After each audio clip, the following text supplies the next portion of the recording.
It was on this day in 1995 that TLC began a 4-week run at number 1 on the U.S. singles chart with that song right there. It's called Creep, and it was the first U.S. number 1 for TLC on this day in 1995. 31 years ago this Wednesday, January the 28th. A very good Wednesday morning to you. You know, I don't say it often enough, so please allow me to take a moment now to say thank you very much for stopping by, spending some of your valuable time with us here on the show. It's the most valuable commodity you have. I know that, and I really appreciate you spending some of that time with us here on the show, engaging in conversation and filling your ears and your mind with the issues of the day. Really means a lot to us. As we get underway, there are a lot of things to talk about, but I like to begin in a familiar place on the morning after the night before the Toronto Maple Leafs played a hockey game. And that's what the Maple Leafs did last night. And when the Leafs play, the greatest hockey player in the world, Austin Matthews, often scores a goal. So with his initials being AM, the morning after the night before, we get to bring you a little AM on AM radio in the AM part of the day. Here are the Leafs with the puck in the offensive zone. Back to the point. McCabe to the right wing side in front for Domi. Shot, rebound, scores! Matthews! The Leafs get the puck to the net and Matthews backhands it home. And the Leafs have a 2-1 lead here in the first period. Oh, those were good times. Those were good times in the first period last night when the Leafs led Buffalo 2-1. I'm sure you were listening to All News Mornings with Christine Clark and Mark Douglas, and you heard our sports reporter Simon Bennett tell you the final score, which was not 2-1 for the Maple Leafs. It was 7-4 for the other guys, in this case, the Buffalo Sabres. The Toronto Maple Leafs came home and lost every game, all 5 of them, and now are 8 points out of a playoff spot. So can we just, I got an idea. Let's send the Toronto Maple Leafs back on the road, okay, because things were going much better there. I'm reminded of one of my favorite hockey coach quotes of all time. It came from Harry Neal, who used to coach the Vancouver Canucks way back when. He was also a part of Hockey Night in Canada broadcasts for many years later. Harry Neal once famously said, "Our team can't win at home, and our team can't win on the road. My failure as a coach is that I can't find anywhere else for them to play. Send the Leafs on the road, and let's see if things get a little bit better for our Toronto Maple Leafs," okay? On a much more positive hockey note, can we spend just a moment this morning, if you don't mind? I know you're giving me that valuable time of yours, but I think this is absolutely worth it. Can we talk for a moment, just a bit, about our first place Kitchener Rangers? That's right. First place, not just in their division. The Rangers have been first place in their division for quite some time. The Kitchener Rangers are now in first place in their conference, the top amongst the 10 teams. And they're coming even closer and closer to the very top of the league. That happens when you win 8 games in a row. But here's something else about this Kitchener Rangers hockey club. It's a little band of brothers going on at the Memorial Auditorium last night because the Kitchener Rangers were in a game against the Sarnia Sting. Kind of a mismatch on paper. The Rangers a much stronger team than Sarnia, but those Sting were hanging around. It's 2-0. It's late in the second period. It's not exactly a game full of highlight reel moments until something happened late in the second period. Oh, in behind the play, Schaubel is giving it to Ben Pickle. Oh, and then Pickle goes back, and Schaubel's going to drop him. Pilecki comes in, and here we go. Oh, my goodness, all H-E double hockey sticks is breaking out in the Ranger zone, but Jason Schaubel was going to get right into that fight all by himself. That will not be forgotten, I promise you that. Schaubel shoved Pickle away from the crease, and Pickle said, "That's how it's going to be, eh?" and came back in, and there you go. There you go. Now, Jason Schaubel, just so you know, is the goaltender for the Kitchener Rangers, and if you've seen some hockey, you know that goaltenders get a little bit annoyed if you get too close to their area of the ice in that crease, the blue paint. So Jason Schaubel was giving Sarnia's Ben Pickle the business, And Ben Pickle didn't like that, and you heard what happened. And as I mentioned, that would not be forgotten. It happened late in the second period, and then early in the third period, this. Weston Cameron and Ben Pickle are going to go. And Cameron, he starts throwing lefts right away. Pickle is getting clobbered. Absolutely clobbered. Pickle never got a shot in, and Weston Cameron points back at Jason Schaubel and says, "That's for you, partner." Oh my, that is as clean a decision as ever you will see. Did you hear Josh Piercy on there? He could hardly contain himself watching Weston Cameron of the Kitchener Rangers pound the ever-loving bejeepers out of Ben Pickle of the Sarnia Sting. And lest you think this is just a bunch of bullies out here, Ben Pickle is a 20-year-old hockey player. And Weston Cameron has just turned 18.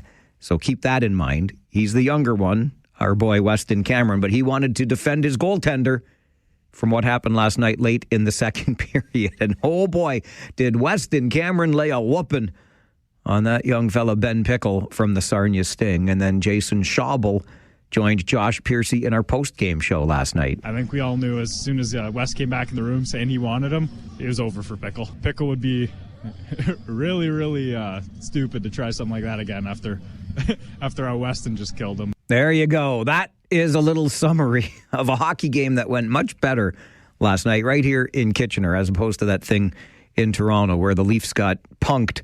But the Kitchener Rangers won their 8th in a row, and the Kitchener Rangers wake up this morning in first place in the OHL's Western Conference. By the way, we're headed to Owen Sound today. Now, I understand from my friends up Grey County way, there's a wee bit of weather up there. I'm looking out my window here on the boardwalk, and it's a nice, sunny, blue sky, some wispy clouds up there, but nice day here. I'm hearing that it's a little bit less nice as we head up Grey County way. We'll keep our eyes on that. It's always different once you get north of Elmira, right? Things just change and can change rather dramatically, but we're going to head to Owen Sound tonight for a game with the Attack.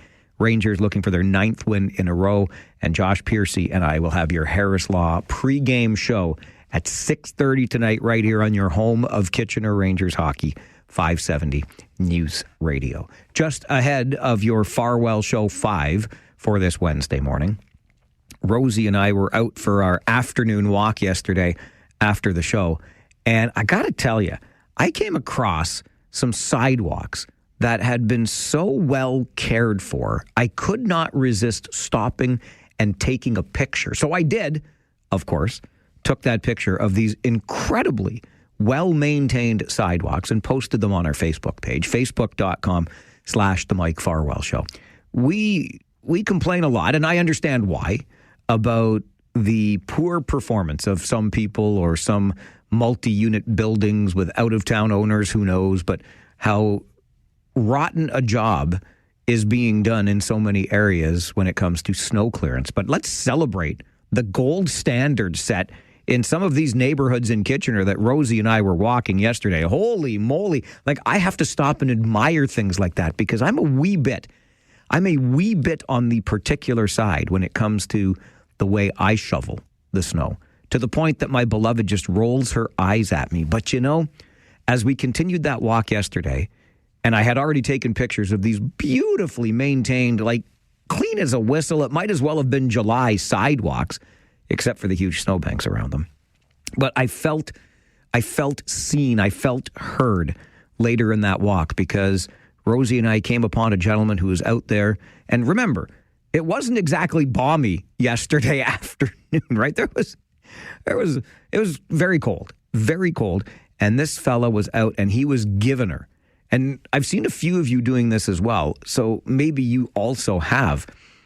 It's the kind of snow that's so hard-packed that if you have fallen behind your snow clearing duties this winter because it's been so hard to keep up with, you can actually scrape it off pretty easily right now. It comes up in nice slices or chunks. It takes some elbow grease, but it works, and then you're going to have right down to the bare concrete, and it looks great, and It's nice for people like Rosie and I, people and animals like Rosie and I taking walks. But I told this fella as we walked by, because he had been out there a while, you could tell, and he was kind of in the last stages of cleaning up. And I'm like, it looks great. You're doing a great job. And he stopped for a minute and he said, yeah, the young adults in the house, they don't really get this. By doing this, it's going to be easier to shovel the next time. I'm like, yes, it is. That's exactly why you do it, right? If you keep it clean, if you keep it down to the pavement, it's going to be that much easier to shovel the next time you got to shovel. And you know as well as I do, there will be a next time you've got to shovel. So I felt seen, I felt heard by this gentleman yesterday, and I realized that I am not alone in my insistence that things be shoveled in a particular fashion. I'm just not only trying to make it easier for you walking past my house, but I want it to be easier the next time I shovel the snow. Thank you very much. All right, how about that Farwell Show 5 for this Wednesday morning, the 28th of January? Thing number 1, driver error is the word from Ontario Provincial Police following a fatal crash on the flyover Monday morning. OPP Sergeant Kerry Schmidt has more on the initial investigation. Roads were in good shape. Obviously snow on the shoulders, but the highways themselves have been plowed and have been salted, and traffic have been getting through there, throughout the weekend. Sadly, when drivers maybe don't adjust their driving accordingly, especially on elevated platforms where it may be more snow covered and challenging, the outcome here was absolutely tragic. A 38-year-old woman died when the vehicle she was driving hit the snowbank, plowed to the shoulder of the flyover, became airborne, and plunged to Highway 8 below. A makeshift memorial has appeared at the scene of that crash. Number 2, we are going to get an update today on plans to fix our water problems here in the region. A report coming to Regional Council offers several solutions, some of which can be implemented immediately. Reallocating water supply from Wilmot Township could be completed by the end of March, while modifications to the Greenbrook water facility in Kitchener could be finished by the end of September. And changes to the Mannheim water treatment plant in Kitchener during the next 6 to 18 months could also provide enough water for thousands of additional people. Other longer-term solutions will also be presented at Council today. Citizens for Safe Groundwater will join us on the show this morning at 10:30 to talk about their hopes for a Blue Belt water protection area. Number 3 on your Farwell Show 5 this morning, a group of Toronto cyclists are going before Ontario's highest court today to defend their successful challenge of Ontario's plan to rip out 3 major bike lanes. The cyclists successfully argued the province's unproven plan to improve traffic congestion by removing the protected bike lanes is a risk to their safety in violation of the Charter. Premier Doug Ford's government appealed and has argued the lower court ruling effectively creates a right to the permanent maintenance of bike lanes. Number 4, affordability, the economy, and trade are expected to be high on the agenda as the country's premiers meet in Ottawa for 2 days. They'll speak with Prime Minister Mark Carney tomorrow. And number 5 on your Farwell Show 5 this morning. TikTok has agreed to settle in a landmark social media addiction lawsuit just before the trial kicked off yesterday. The social video platform was one of 3 companies still facing claims that their platforms deliberately addict and harm children, along with Meta's Instagram and Google's YouTube. Snapchat's parent company settled the case last week for an undisclosed sum of money. And that is your Farwell Show 5 for this Wednesday morning. As you know, every day when we begin this show at 9 a.m., our phone lines are open to you. So we'll take a quick break and come back with your morning wake-up call. Either you can make it or I will. One of the things on my mind is driver error as the result or the cause of that crash on the flyover just the other day. How have you been approaching the flyover in the past 48 hours or so? Just out of curiosity. Do you get worried about going airborne? Oh, wait, no, the snowbanks have already been cleared away. But interesting. Going too fast, not ready for the conditions. Apparently the road was in fine shape. I don't know that this is something one does deliberately, but driver error, the initial investigation and word from Ontario Provincial Police. I'm curious, maybe you are too. Your morning wake-up call is next on the Mike Farwell Show. 570 News Radio and Rogers TV.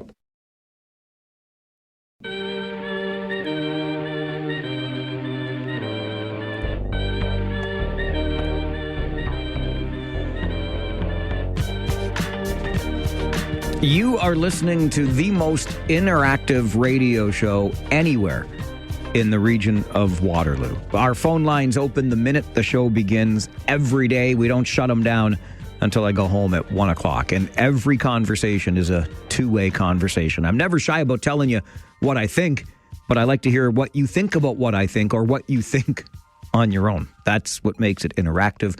That's what makes it engaging. 519-570-2545, star 570, and 1-800-570-5715. Let's go to the phones now. Jason is with us. Good morning, Jason. Good morning. How are you? I'm very good, thank you. How are you?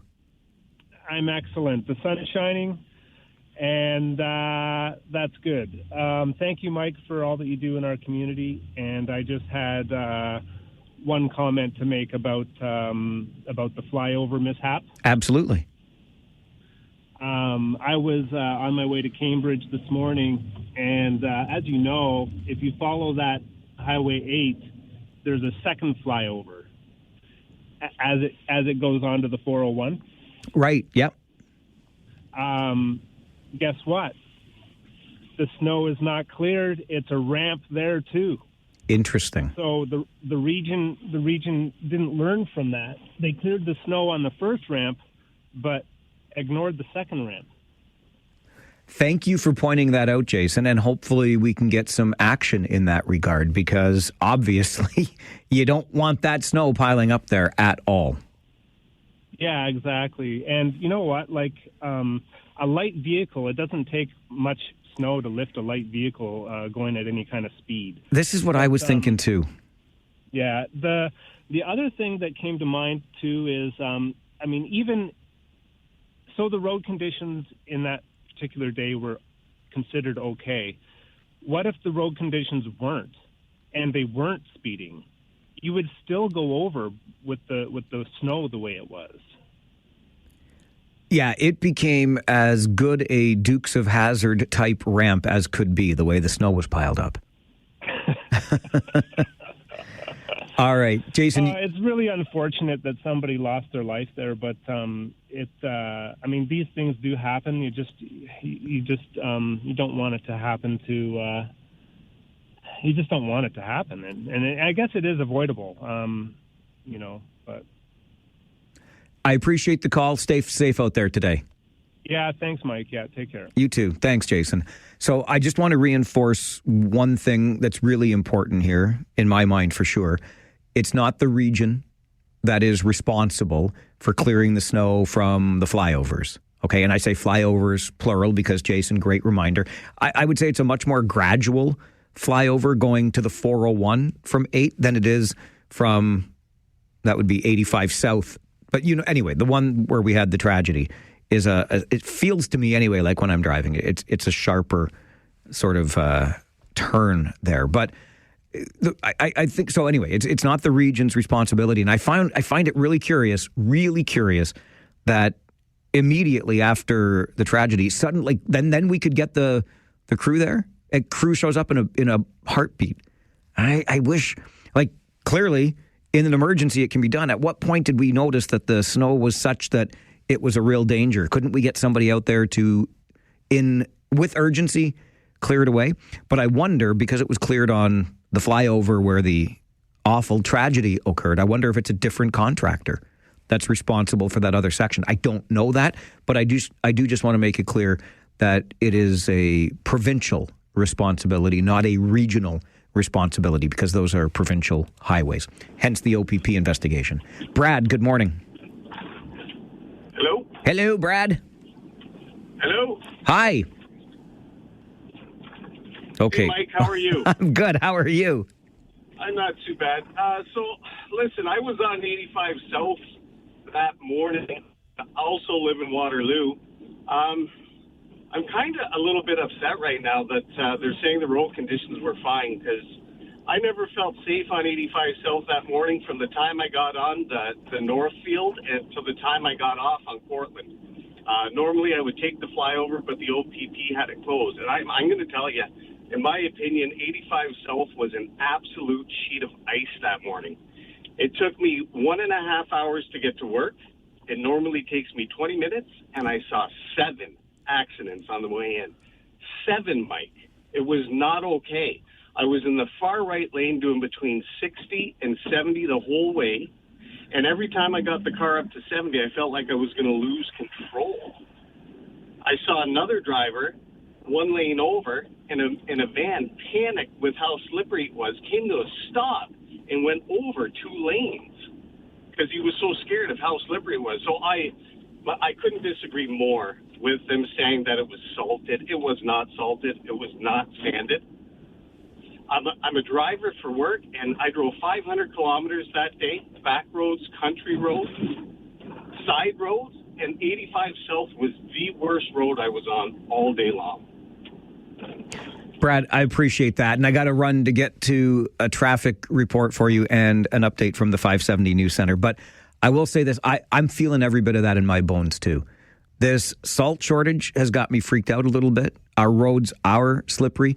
And just to go back to Jason's point, like we need to take so seriously what happened and remember when we're on the roads. Like, just go slow and get there, please. This should be a very stark reminder for all of us. This is the Mike Farwell Show, 570 News Radio and Rogers TV.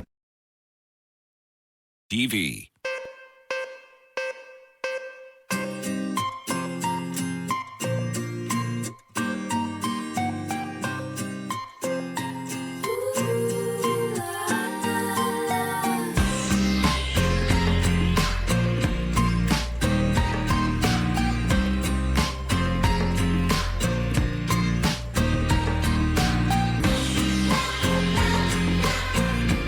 I would like to introduce you to someone as we step into our first conversation of the day with a guest on the show. The person I would like to introduce you to, no, not person, the thing I would like to introduce you to is a digital villain.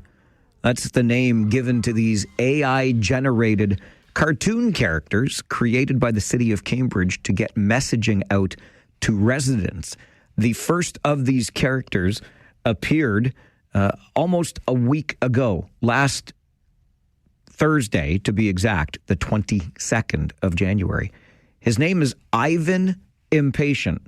He's a tiger, and he's wearing a wristwatch while bundled up in a parka. As I said, it's an AI-generated character. And the city of Cambridge posted on its social media channels last Thursday, and I'll read from the post. Meet Ivan Impatient. It finished snowing 45 minutes ago, and he's wondering why the plows still haven't reached his street. According to Ivan, this is a regular winter. According to the snow and the weather reports, absolutely not. Don't be like Ivan. And the post goes on from there. But that is Ivan the Impatient. Lenny Lenzahand has recently appeared as well as part of this campaign from the city of Cambridge. But Ivan the Impatient certainly caught our attention and maybe drew a little bit of our ire in Cambridge. Tracy Haas is a resident of the city of Cambridge and joins us to talk more about it. Tracy, good morning. Good morning, Mike. Thank you for having me. Well, thank you very much for making time to join us here on the show. What did you think when you first met or saw Ivan the Impatient?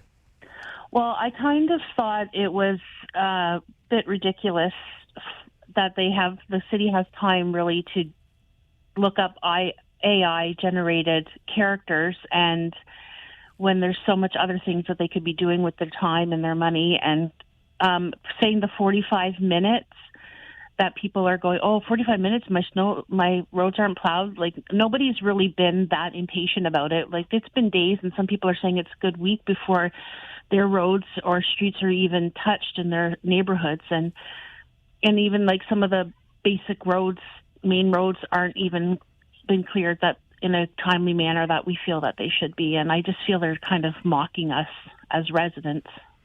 What has your experience been so far this winter with clearing of your street, Tracy?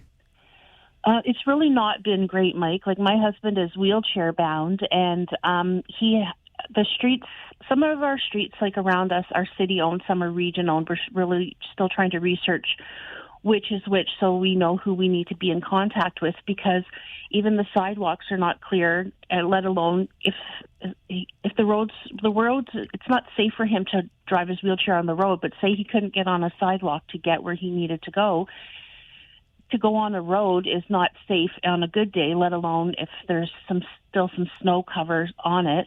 So that's really a concern for me, because he hasn't been able to get even across the street to our plaza close to where we live to Life Labs to do some blood work he's supposed to do monthly since having a kidney transplant almost 2 years ago. So that concerns me, because what if there's something that's been missed and it really affects his health? He can't be the only one that's struggling with that. And one of our sidewalks leads to a bus shelter, and the bus shelter is not cleared well enough either. So there's just a whole lot of concerns about it. And for saying that people are being impatient is kind of a bit of a kick in the face. Have you had any conversations with your local councillor or anybody at City Hall, Tracy?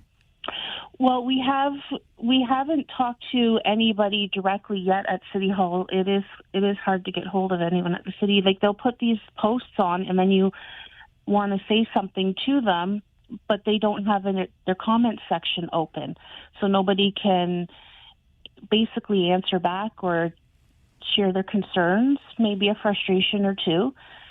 And so that's where we're stuck too right now, and we're trying to find the right people to get in touch with. I'm sure that you have noticed, as the Post does point out, that this has absolutely not been a quote-unquote regular or average winter. How do you feel about the challenges that the city is facing when it comes to snow clearing this year?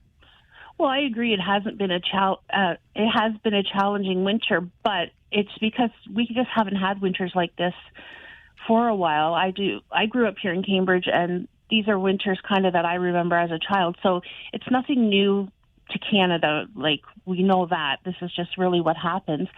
I get that it's a challenge, but it doesn't excuse the fact that things aren't done.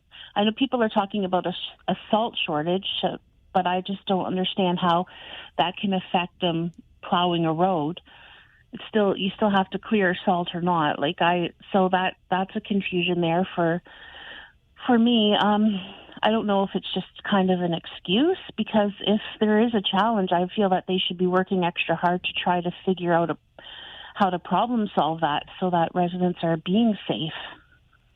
How would you grade the city's performance on snow clearance this winter? How would I grade it? Yeah. Well, I wouldn't give it an A, that's for sure. Like, I would be thinking if a C plus, because there is stuff getting done. It's just seems like it's basics, and I feel like they're very capable of doing more if they just put a little more thought into it and see how it's affecting people.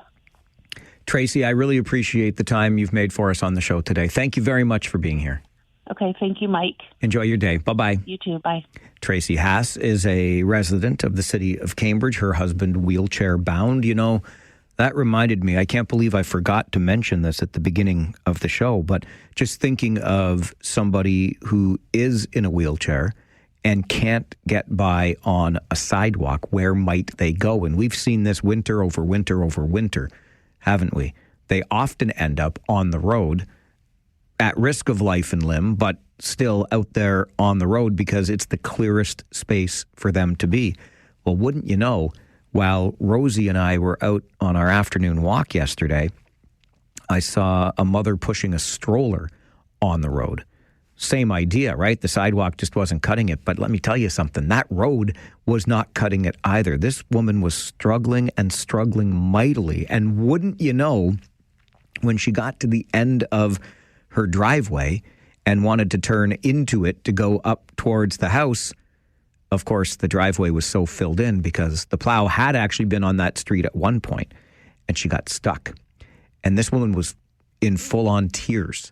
She had two other youngsters with her, one in the stroller that she's trying to push through the snow, and the one child is having a bit of a meltdown, and that, in turn, gives mom a bit of a meltdown. And anyway, Rosie and I happened to be in the right place at the right time, and we were able to help this woman through the snow at the end of the driveway so she could get up to the door to her house. She was very grateful, but it just speaks to the problems that we are having out there. And here's the thing, to come back to the issue at hand and the use of these digital villains as they're being described by the city of Cambridge. This is part of a series of AI-generated cartoon-like characters that are meant to catch our attention and remind us of essentially our responsibility this winter as well.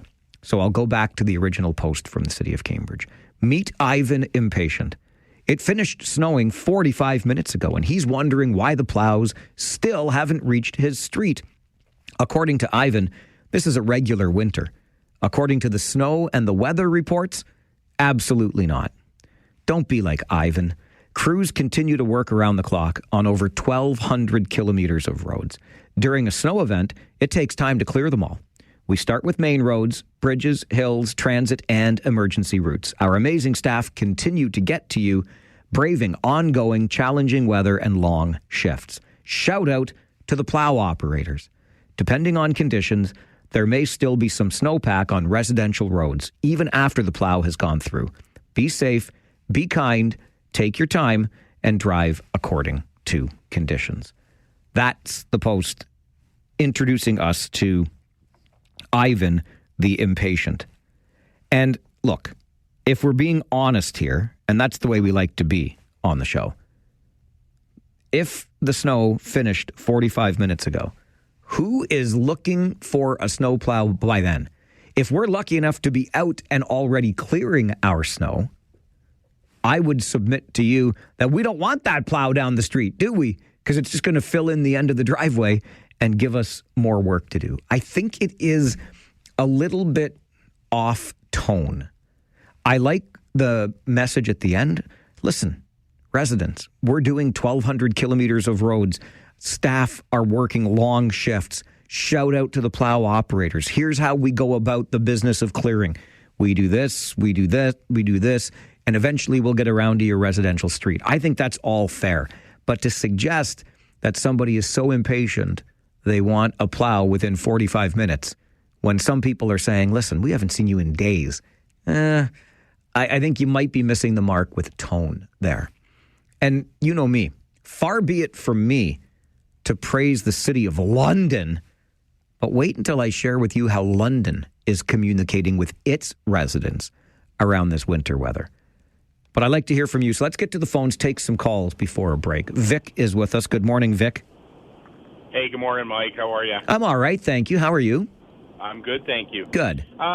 This point might have been brought up through the course of the winter, but I just picked up on it, I think, the last storm we had before this one. But as a region, you know, we share so many financial aspects of the way we spread our budgets, and I understand each city has their own. But, man, when I look online, when there is a snow event, the way that Cambridge versus Kitchener versus Waterloo gets that information out on their websites is very different.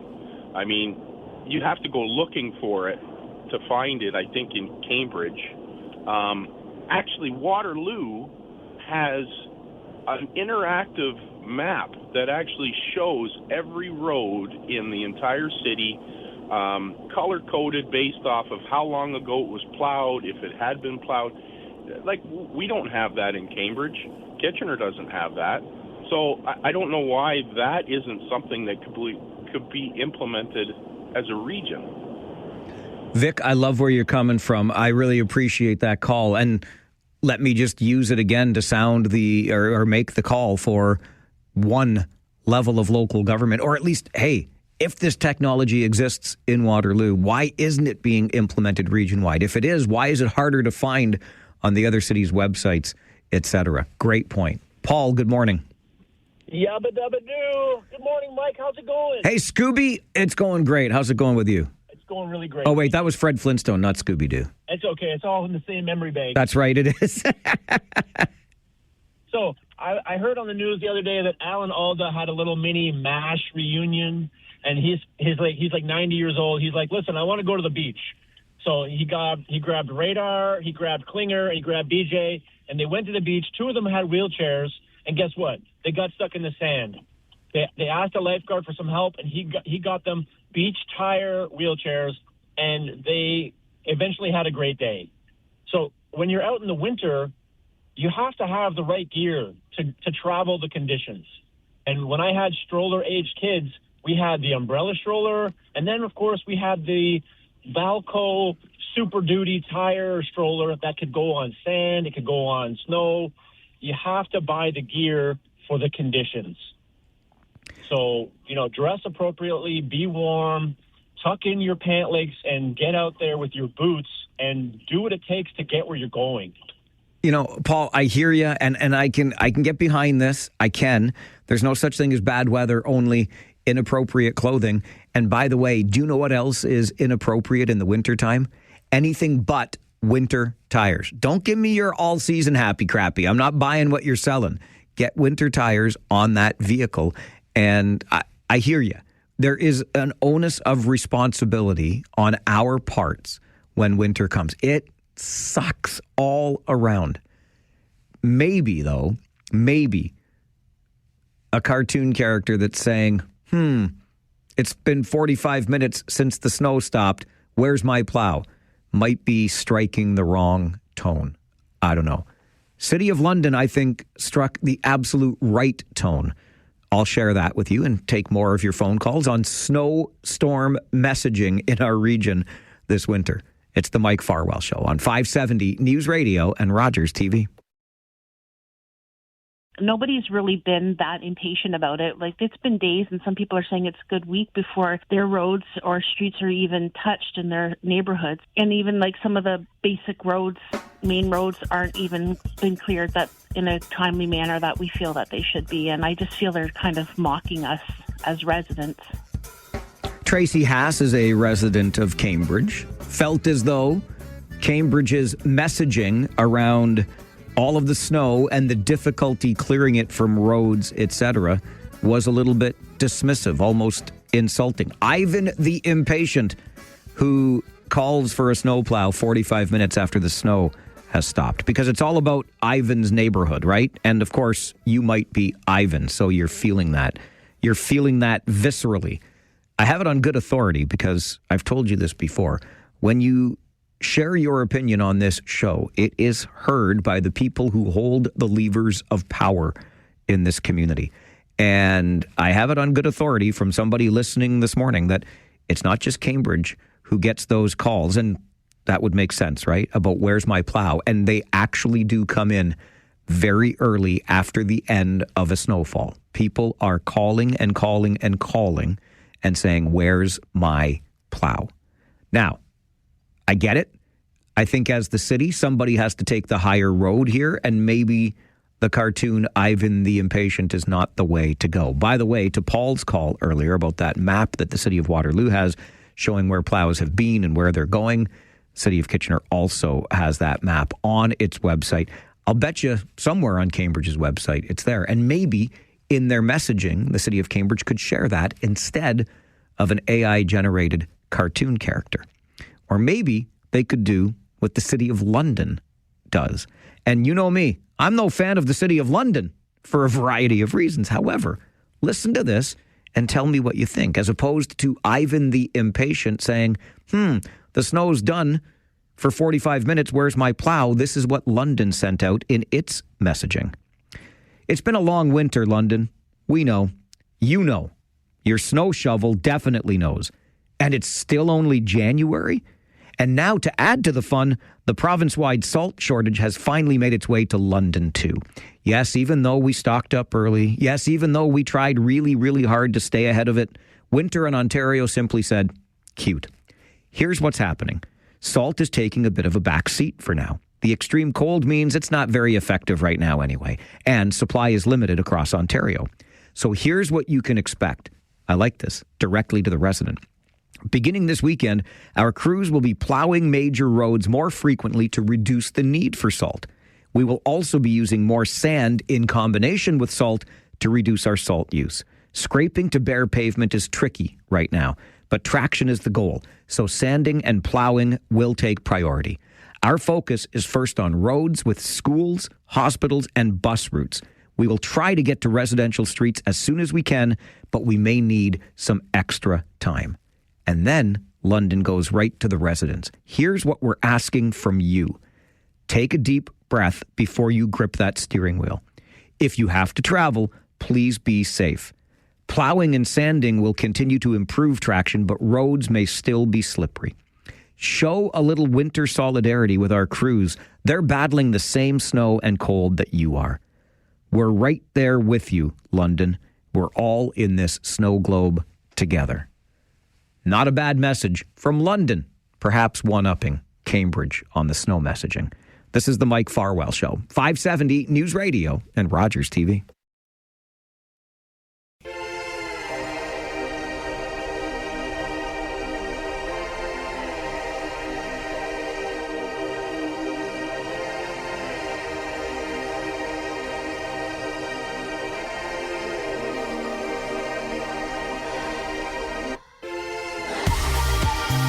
Wednesday mornings, immediately following our 10 a.m. update, we turn our attention to the nation's capital and our friends at the Blacklocks Reporter, the only reporter-owned and operated newsroom covering our nation's capital. Visit blacklocks.ca. You'll find all kinds of interesting stories there, well worth your subscription price. Tom Korski is the managing editor of the Blacklocks Reporter, joins us for these weekly conversations. Tom, good morning. Morning, Mike. The deal with China is done. We know that 49,000 Chinese-made electric vehicles will be imported into Canada. And now the feds are drafting an auto policy, Tom? You said the timing ironic. That's exactly right. According to the Budget Office, $50 billion in actual and committed subsidies have gone out the door to the electric battery sector in Canada, including to some companies that have subsequently declared bankruptcy. I think of, for instance, Northvolt in a suburb of Montreal. It was a Swedish company was supposed to build batteries, bankrupt.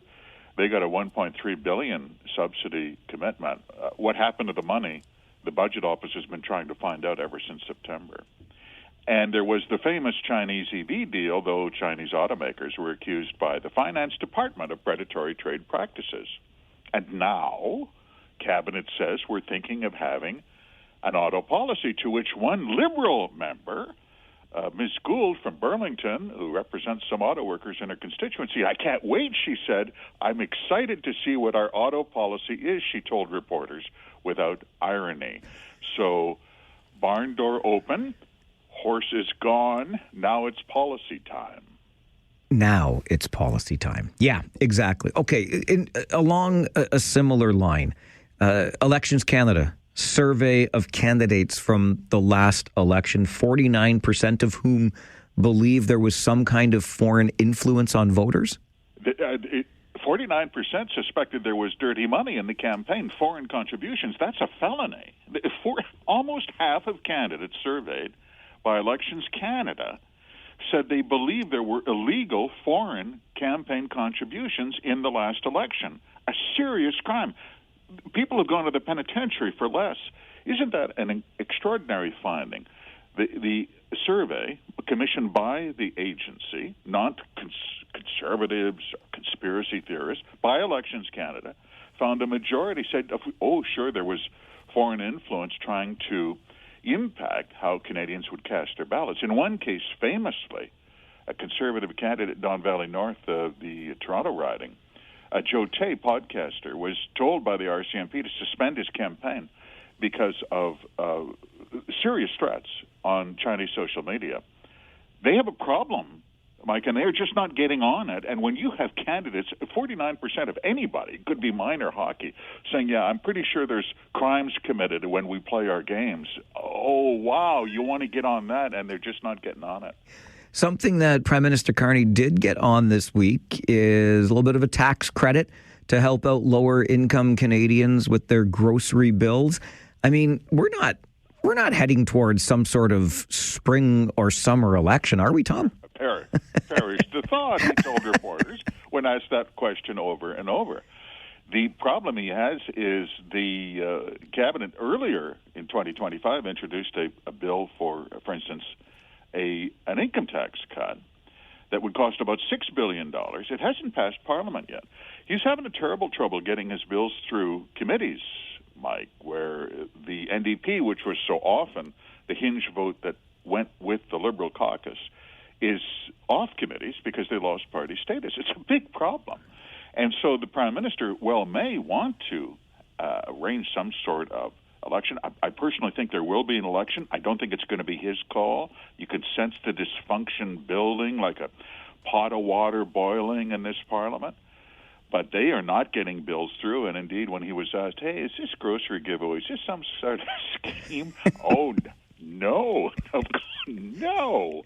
Scheme? Election? No. The unrest, Tom. I mean, could it possibly be because there are so many returning MPs from a previous regime now with a new leader who is decidedly less sunny in his ways, if I could put it that way? Well, it's 11 years in office. I mean, Louis Saint Laurent famously said after he lost the 1957 election, sometimes they just get tired of having you around. And 11 years really does start to wear on electors.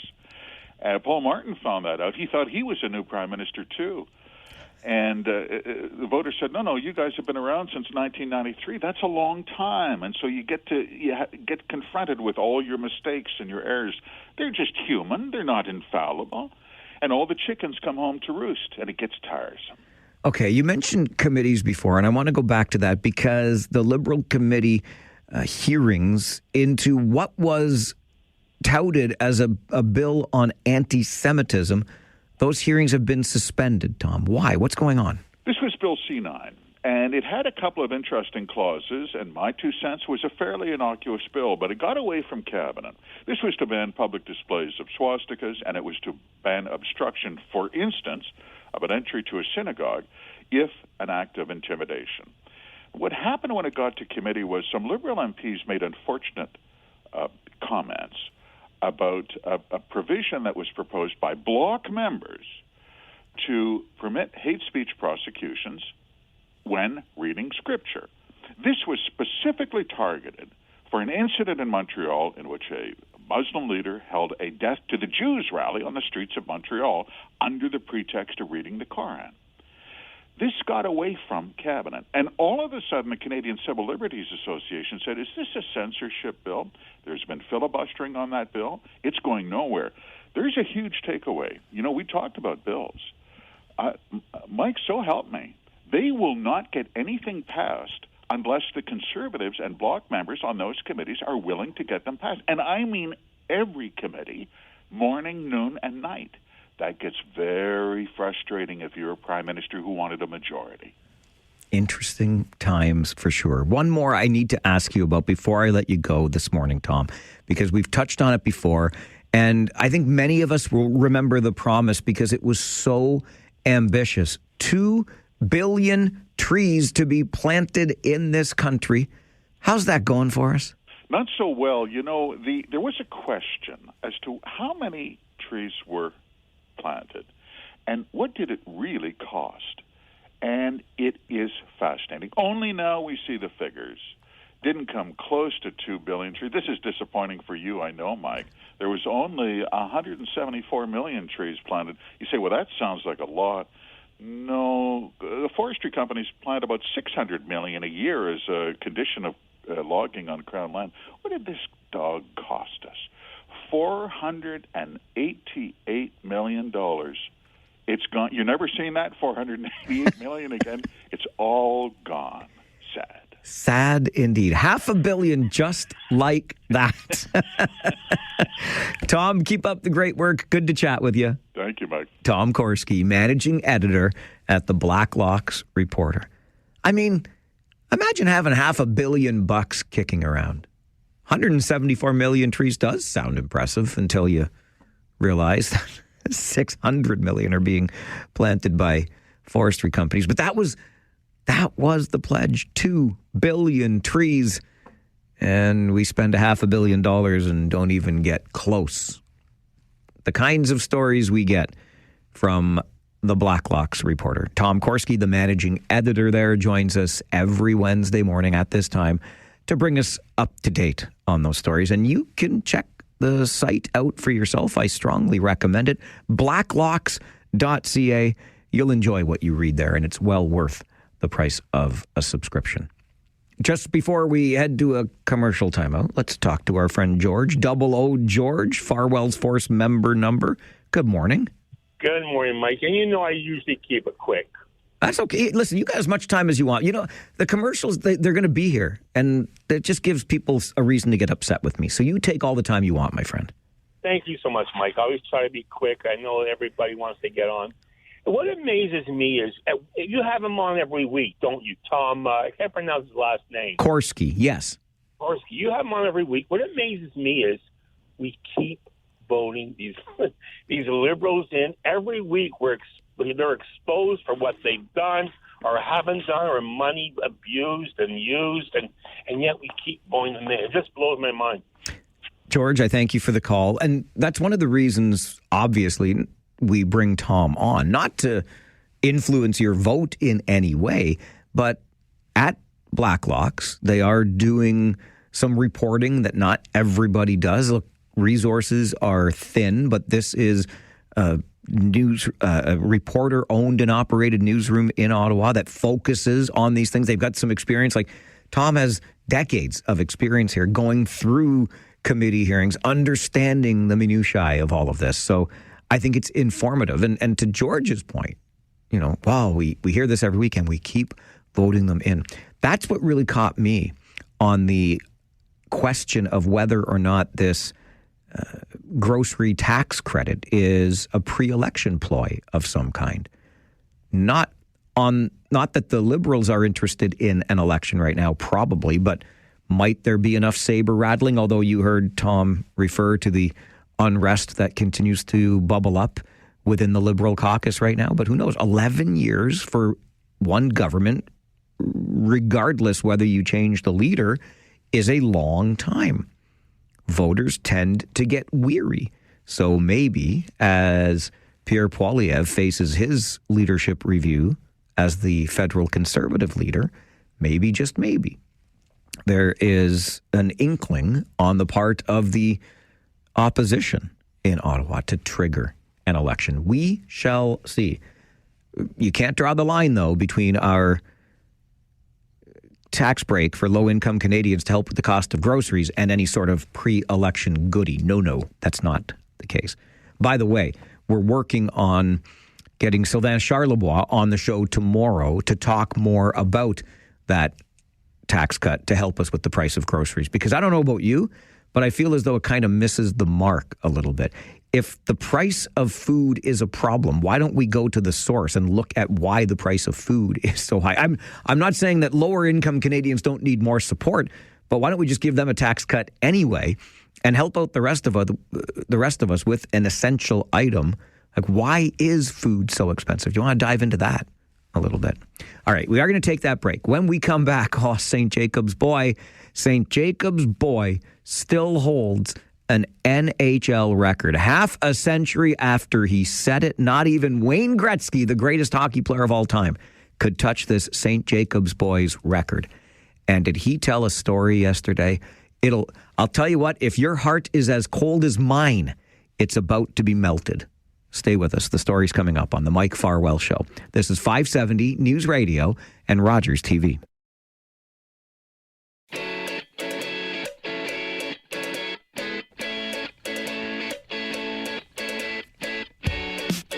How about the good news before the bad news? And then a little bit more good news, okay? You with me? Cool. The good news is the Kitchener Rangers won their 8th game in a row last night. They are now first place in the OHL's Western Conference. The bad news is the Leafs played last night, too. And as much as that allows me to do something I like to do after the Leafs play, I play a little clip for you I call AM on AM in the AM. Austin Matthews, his initials AM on AM radio in the AM part of the day. Play a little clip of an Austin Matthews goal. We have lots of fun. Even if we're not Leafs fans, we have fun making fun of me for being such a Leafs fan and doing AM on AM in the AM. But the Leafs got clobbered last night. However, we did get to play AM on AM in the AM. And we can look back on the night that was, because the night that was at Scotiabank Arena last night was a celebration of a record that stands to this day, set on February the 7th, 1976. And I know what you're thinking. Why did the Leafs recognize a record from February the 7th last night on January the 27th? Well, because the Olympic break is coming up and it was the last home game closest to February the 7th, 1976, when the one and only Daryl Sittler, St. Jacob's own Daryl Sittler, scored 10 points, 6 goals, and 4 assists in a game against the Boston Bruins. And that record has never been broken. A few players have gotten as many as 8 points in a game, but nobody besides Daryl Sittler has ever scored 10 points in a game. So there was our own, I say ours, here in the region of Waterloo, our own Daryl Sittler out at center ice before the game. He's got his former teammates Lanny McDonald and Dave Tiger Williams with him, and they play a tribute video at Scotiabank Arena of all 10 points from that night. But the historic night and the record itself aside, the story that Daryl Sittler shared about his late wife, Wendy, oh my gosh. Grab a box of tissue because it gets you right in the feels. Remember that Daryl Sittler wore number 27 as a Toronto Maple Leaf. Here's the story he shared on occasion of the 50th anniversary of his 10-point night. My wife, Wendy, was a big part of my life, and my banner, her name's on it. And as we were going through this 50th anniversary thing, when she had passed away, I was going through some of the things, and I found her original tickets from that game. Didn't think a lot of it, had them framed, put them up on the wall, and because of the attention of the 50th anniversary, I looked closer at them. And it's hard to believe, you know, you talk a little bit about numbers, and you saw probably the little video the Leafs put out about the 27 number. Well, in Wendy's case, those are her tickets. Now, back in the day when you went into Maple Leaf Gardens, generally the attendant would rip your ticket in half and you'd have half a ticket stub, right? Well, Wendy, because she was my wife, went in, they didn't check her ticket, so she had the full ticket, which is kind of cool. So here it is, the 50th anniversary, and I start to look at these tickets. She's in section 50. She's in seat 13 and 14, 27. February 7th, number 7. And the price of the ticket, believe it or not, was $10. Oh. So it's an honor for me to bring Wendy into the equation today. She's such an important part of my life, and to share that with you. How about that? And I know the chuckles and the chortles at the end. What do you mean a ticket to see a Leafs game was $10? Even by 1976 standards, that ain't bad. But the numbers and the synchronicity between them. Seats 13 and 14, a $10 ticket, a 10-point night. February the 7th, another 7 shows up. Daryl Sittler, St. Jacob's own, shares that story about his late wife, Wendy, on occasion of the celebration of his record-setting NHL performance that to this day has never been touched. Dare I say, it never will be. And of course, the Sittler roots continue to run deep here in the region. Had a stint with the Elmira Sugar Kings. I don't like to talk about the OHL team that Daryl played for, but heck, played for the London Knights. Sittler's Home Bakery still sits there in Conestoga. It's just it's a rich family history, and Daryl Sittler really put this region on the map when it comes to hockey, as many others have since, I know. But that's a pretty cool one, especially as a Leafs fan who, as a kid, couldn't get enough of Daryl Sittler and Lanny McDonald and you name it. But thought it was a great story. Wanted to make sure we could share it with you on the show this morning. I'm going to get you to the 570 News Center for an update. And as we've talked about on the show today, a report coming to Regional Council today suggests some ways that we could move rather quickly on remedying some of the strain on our local water system. Positive news, perhaps. There's also a local group trying to advocate for a blue belt, a groundwater protection region in our community. We'll hear from them next on the Mike Farwell Show. This is 570 News Radio and Rogers TV.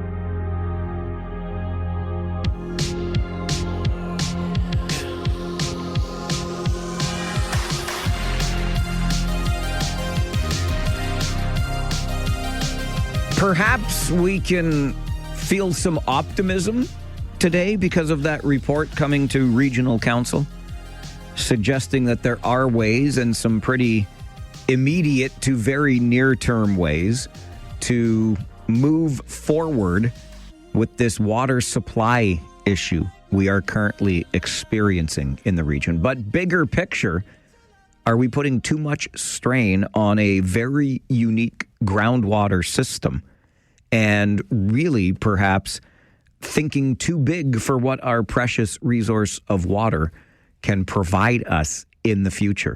Rory Farnan is the secretary with Citizens for Safe Groundwater and joins us for a conversation. Rory, good morning. Good morning, Mike. Thanks for having me on the show this morning. Oh, thanks very much for making the time and for the work that you do with Citizens for Safe Groundwater. You and I we've chatted over the years, frankly, about a number of issues that you and your colleagues get involved in, including aggregate pits and the like. And I get the sense, Rory, that you've got a pretty keen sense on this water that flows beneath our ground and how precious it is to us. Well, Mike, it's a little bit of deja vu, isn't it? You're right. You and I, for the last several years, have been talking about boundary expansion. We've been talking about things like aggregate mining in sensitive areas, and how things are protected in our region today. And just to say right off the bat, groundwater is our lifeline here in Waterloo region, and the Waterloo moraine is the heartbeat. So protecting our water at the source is really non-negotiable at this point, and really necessary for generations to come. And so Citizens for Safe Groundwater is calling for the province to create a blue belt.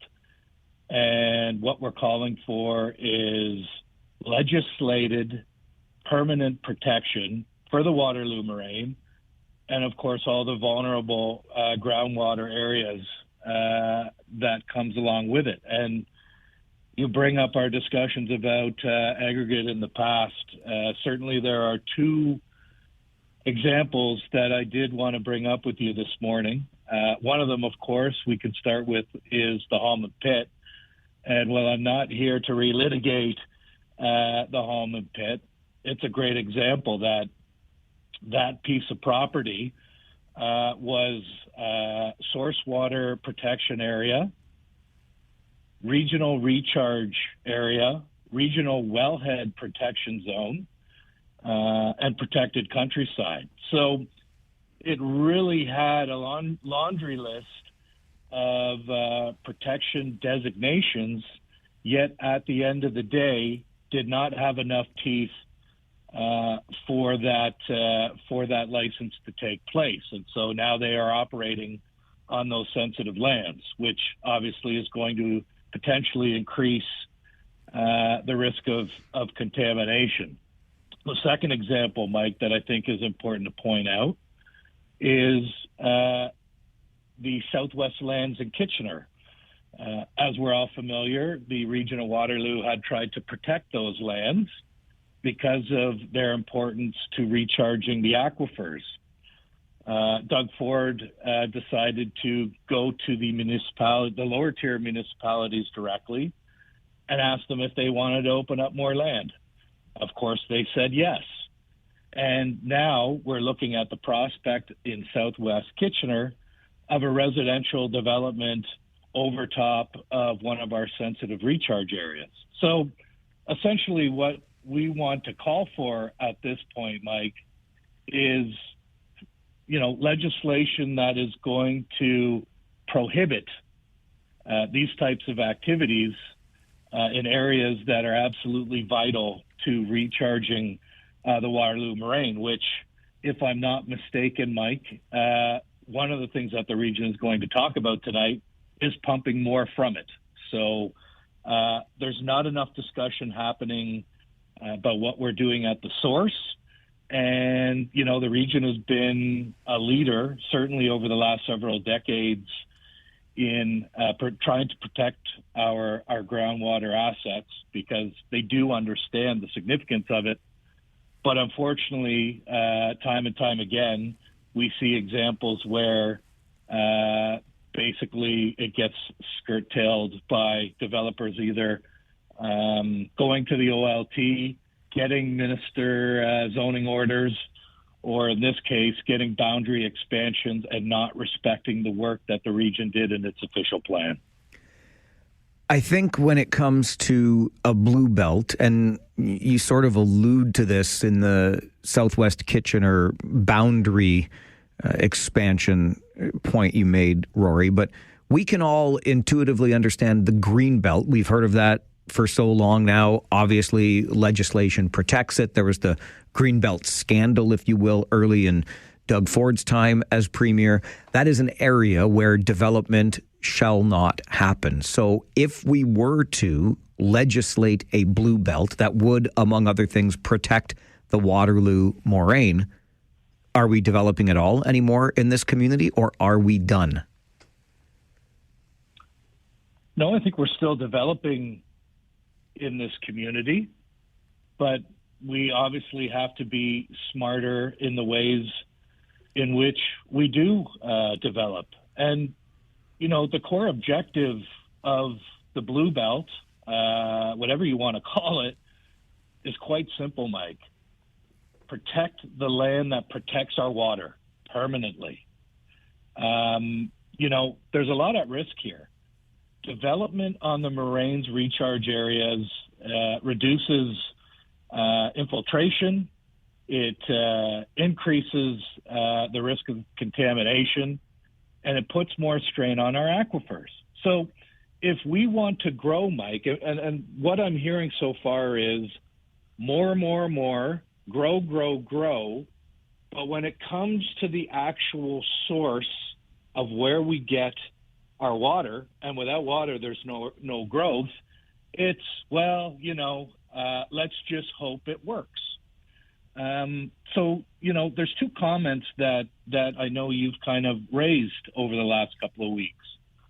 One, can we sustain the growth model that we're projected to have? And if we don't know whether or not we have the water resources to do that, why are we still charging ahead? The second point that you've made is if this isn't a wake-up call, then I don't know what is. So, for anyone that may look at this as environmentalism or a drastic reaction, well, we're in a water crisis. So we have to prioritize not only what's going to help us build in the future, Mike, but what we need today. And there's 600,000 people living in this region today that rely on this system. So we're not suggesting that growth can't happen. We're not blocking housing. What we're asking is that it's steered in the right places, areas that are serviced already, brownfields, infill and intensification, which are things that we're doing today. And we've seen with other legislation, like the Greenbelt, like the Oak Ridges Moraine, where models have shown that protecting sensitive areas doesn't stop communities from meeting the housing needs. But growth must adapt to water limits, Mike, not the other way around. And that is currently the way that we're doing things today. You alluded earlier to that report coming to Regional Council later today, and one of the recommendations is to pump more water out of the Waterloo moraine. Is there anything that you're hearing or seeing in that report, Rory, that makes you optimistic? Or are we still, to your last point there, trying to figure out a way to make water meet demand as opposed to the other way around, or meet growth?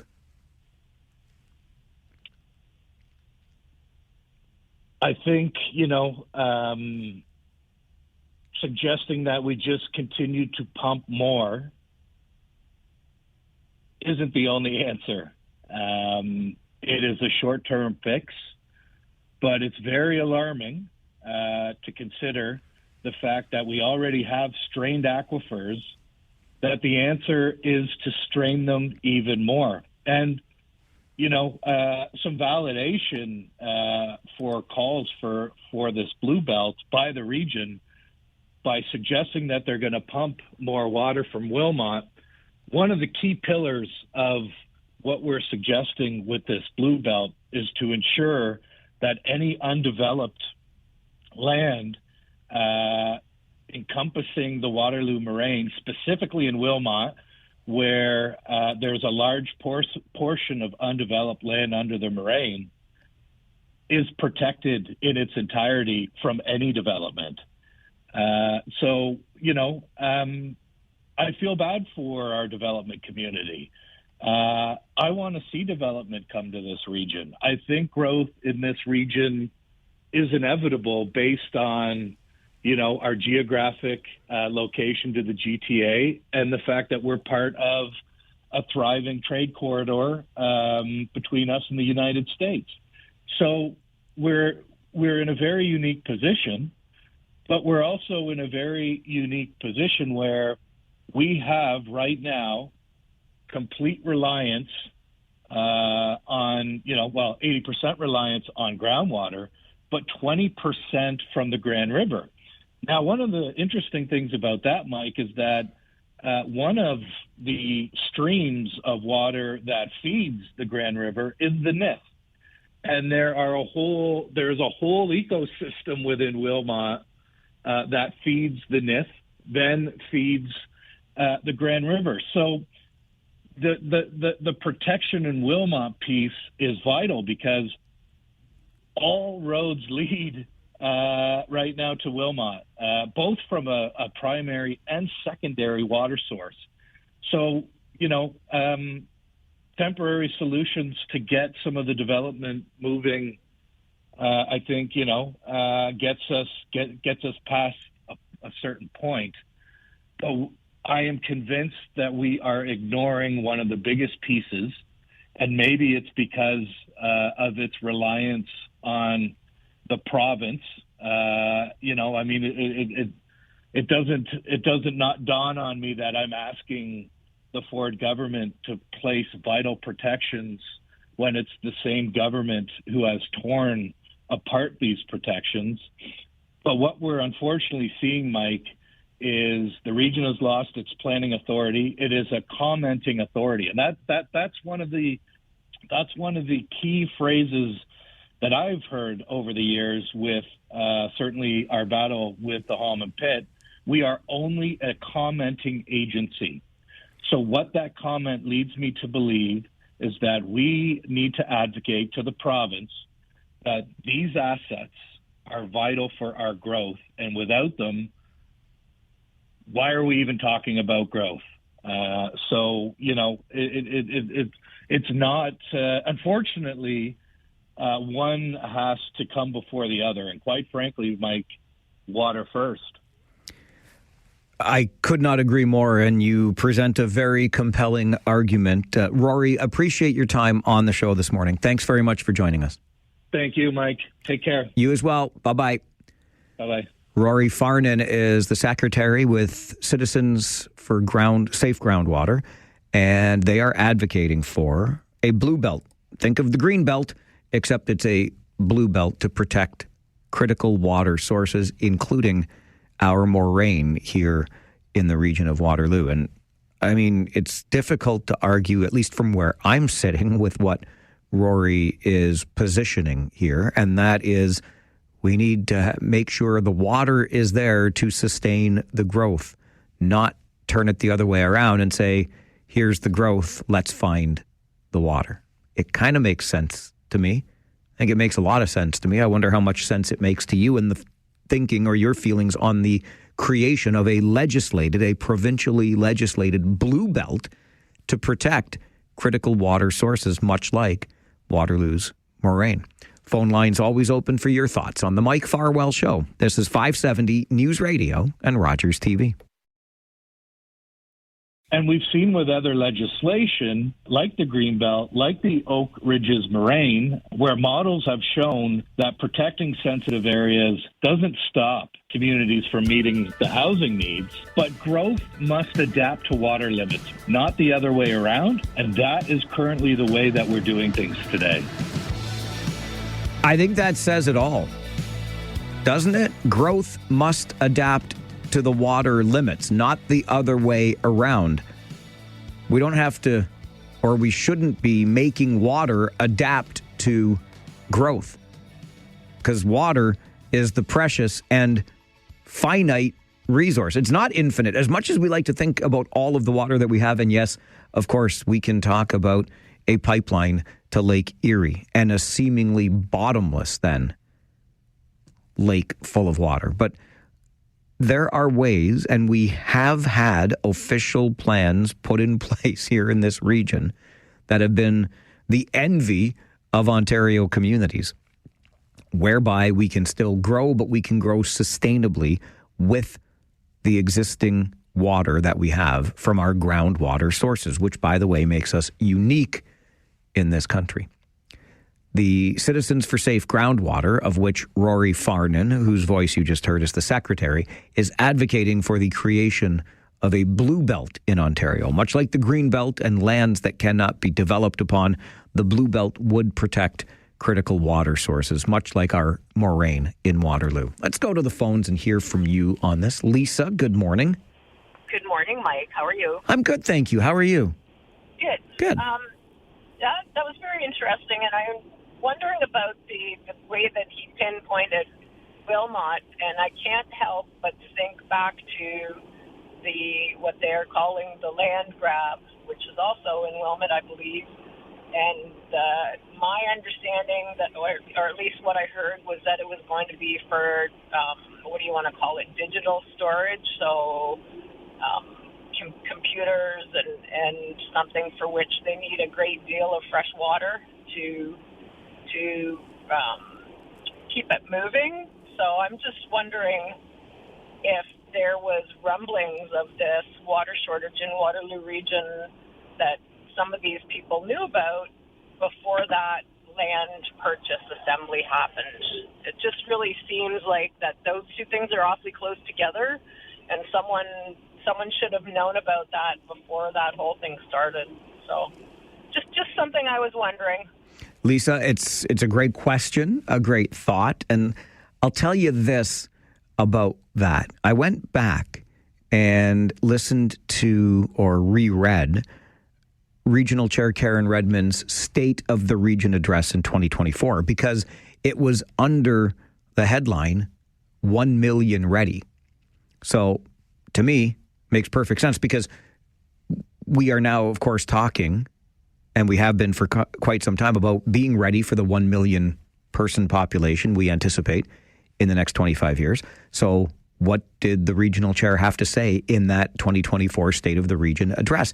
And not one time did water get mentioned. It talked about assembling these employment lands. It talked about transit, LRT Phase 2, things like that. But never was there a consideration of this precious resource that is water. So I think the short answer, Lisa, is no. I'm not sure there's necessarily a direct connection. I just don't think we were looking at the water ball here. We took our eyes off the ball. That ball is full of water. We were looking at shinier objects, big buildings, industry, light rail transit, and I don't think we stopped to think about the water that would be required to sustain all of this, especially in the areas that we were building it. And that's not a fault of the regional chair herself, but there was definitely a failure within regional government departments that this wasn't identified as, hey, wait a minute, if we are to do this, and that, then where is the water coming from? Now we're starting to scramble and play some catch up on this file. An update from the 570 News Center is on the way, and then 85,000 homeless Ontarians. What one local community is doing about it. That story coming up on the Mike Farwell Show. This is 570 News Radio and Rogers TV.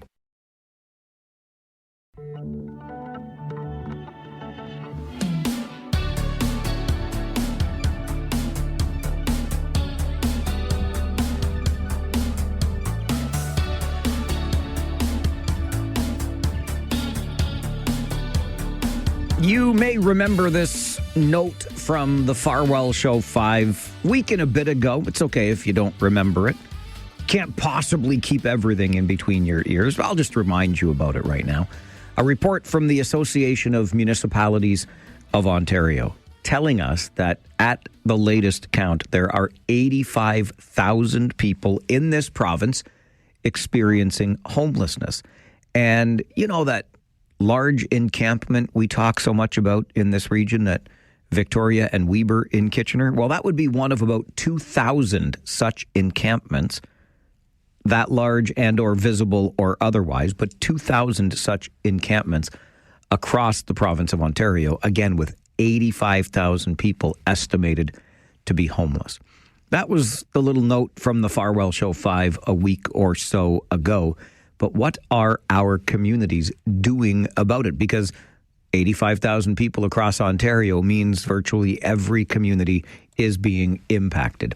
Dave Purdy is the Director of Housing Services in the County of Wellington, joins us for a conversation. Dave, good morning. Good morning, and thank you for the opportunity to join into the always happy to talk housing and homelessness with those. I'm glad that you are able to do this because it is, I mean, from where I'm sitting, Dave, and you're in it as a Director of Housing Services in the County of Wellington, but this feels to me like, if not certainly one of the issues of the day. Absolutely. Unfortunately, we see and notice individuals and households becoming homeless every month. And so this is something, like you said, we live and breathe every day, and it's an unfortunate reality, and our teams are doing our best to try to address the situations at our local communities. So if we're talking about 85,000 across Ontario, what are you seeing in the Guelph-Wellington area, Dave? From a numbers perspective, we're tracking about 263 homeless individuals and households, and that's the Wellington and Guelph service area. And so it incorporates the city of Guelph as amongst our lower tier municipalities like Minto, Kuznich, and Centre Wellington and others. And so we have a vast geographical region that we're supporting and covering, but that's those are the volume and the levels that we're trying to support in our community and our region. And how do you go about trying to support that community? Well, our approach has been really grounded on a couple, I call it pillars. Our community partnerships, we do have a focused approach on how we address situations through prevention, rapid rehousing, and diversion. We have strengthened our service partners and providers here in our communities, as well as council support from both the county council as well as city councils. And we've been fortunate to, again, leverage other levels of government for some of our housing projects.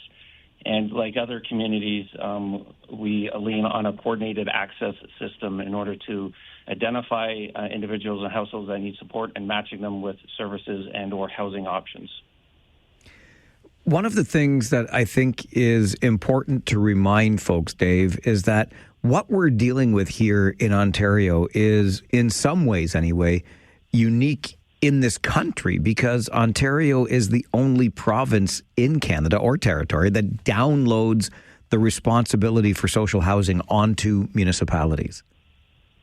Yeah, absolutely. That's an important distinction amongst the other provinces within Canada. So, as you mentioned, Ontario does have the only structure and governance structure in which the municipalities have the responsibility of the social services or the delivery of the social services portfolio. And the AMO report articulated that municipal tax levy is now covering approximately about 50% of those costs. And in Wellington Guelph, we're actually more about 65%. And so as we continue to leverage and lean on the tax levy, which we continue to have done within our 2026 budget, proposes those additional municipal investments. The concern is the municipalities are reaching their limits and they're at their breaking point, I would say. And Ontario, and so there's a concern of the sustainability on the tax levy investments going forward, and how much we are going to be able to continue to support the housing and homelessness crisis that we're seeing. How is the County of Wellington managing this financially? So we are leveraging and continuing to see the support investments through council, but we are also focusing on increase and strategic advocacy efforts. And most recently, we took a report to our committee and council articulating a pathway for advocacy, but really focusing on a three-pillar approach, focusing on sufficient, sustainable, and flexible funding. We also wanted to highlight what we just mentioned earlier about the realignment of the cost share burden, thinking it should be more at least equally split amongst the all three levels of government. And the focus about reintroducing legislation that protects renters from becoming homeless in the first place. And so we're, in addition to working with our political decision makers, we're also working with our upper levels of government on our advocacy efforts. So on the point about reintroducing legislation that would prevent renters from becoming homeless, rent control, is that what we're getting at there? Well, that's the mechanism that I believe it was back in 2018 that provided landlords and ownership with a little bit more autonomy when they came to the rental rates. And so we are seeing increases in our average market rents. And most notably, we were taking a look at some of our family units in 3-bedroom sizes. And since that has come into effect, we're seeing upwards to about 23% increase in rental rates. So it does actually have an impact. And when we're having our discussions with individuals and households that are reaching out for support and becoming, when they're being identified as being homeless or at risk of being homeless, evictions are definitely up there as a system or a situation within their family. And that comes at not being able to pay rent or arrears in the rent, as well as some other rules like rent evictions and other considerations that the Residential Tenancy Act has within the decisions of the landlord and options like that. So there are some concerns with some of the legislation. You had mentioned earlier, Dave, that in Wellington County, the municipality, the county, is bearing 65% of this cost of trying to fix a homelessness problem. And one of those pillars that you referred to is, at minimum, getting some sort of equal share across all levels of government. And that's something we hear an awful lot about.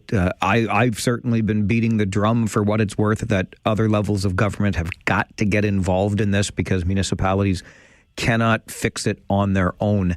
Does this AMO report that tells us about 85,000 homeless Ontarians, 2,000 encampments across the province, etc., does it move the needle? Are we going to get that receptive ear at Queen's Park or in Ottawa? From our perspective, we're always optimistic. This is the work that we do every day, and we're very proud of it. I would say that the report that you're referring to is a 1 year later update report as well, right? You're referring to the 2026 report. Well, they did a 2025 report as well, and now it's updated the numbers. And from that, they've indicated, again, an investment plan that would work towards addressing and solving the homelessness and housing crisis. And the number hasn't changed from the investment point of view, but the numbers have changed from those experiencing homelessness, and seeing 8% increases in homelessness is concerning. So we're, again, as a sector, both as a service manager and municipality, but as a sector within the province, as we mentioned, the municipalities are responsible for the delivery of the social services. So as a sector collective voice, we're optimistic that this report and the subsequent report continues to build traction, again, with our advocacy efforts that we're all doing individually as well as a combined effort through our other aligned associations as a sector. Just out of curiosity, Dave, thinking of that sector, how often are you in contact with, or do you collaborate at all with other municipalities, other directors of housing? Because we know this is a province-wide issue. Do you get time to do that, or are you too busy on the ground trying to shelter people? No, I appreciate the question, the conversation. No, so we work with the Ontario Municipal Social Service Association, so the acronym being OMSA, and also we work with AMO being the Association of Municipalities of Ontario, as well as some other advocacy groups, and they do a very good job at connecting us as so there's 47 service managers and various DSABs, as the acronym is, and I'm not going to try to remember what that means or what the acronym is, but generally service managers within the province. And they do a great job of bringing us together with a collective voice and collective issues. And yes, we do get to meet on a regular basis, generally once a month, if not needed more, for us to, again, continue to consult, partner with others, learn from others, as well as, again, gaining that collective voice for the advocacy. And they have avenues in order to connect with the ministry better than the individual service managers. But as I mentioned earlier, we're activating an advocacy plan for our politicians that also have a channel and communication opportunities with our upper levels of government officials as well. Dave, I really appreciate the time you've made for us on the show today. Thank you very much for being here. Well, thank you for having me, and I really do appreciate the opportunity. So thanks again. Our pleasure. Enjoy the rest of your day. Bye-bye. Thanks. Bye. Dave Purdy is the Director of Housing Services in the County of Wellington. If it sounds familiar, it should. I think it's instructive for us to wrap our heads again around this idea that what we are seeing here, and we feel it because we see it and we get frustrated and we wonder how this can be the state that we exist in today, but this is a province-wide issue. Homelessness, the numbers in the latest report from the Association of Municipalities of Ontario point to 85,000 people in this province who are living without shelter. It's an 8% increase year over year. They're now talking about an $11 billion investment from the province over 10 years to address chronic homelessness. I shouldn't actually say from the province. It's going to take $11 billion, and we sure as hell ain't getting that from the individual municipalities. So we know that this is going to take collaboration and cooperation across all levels of government. I'm not letting the feds off the hook either.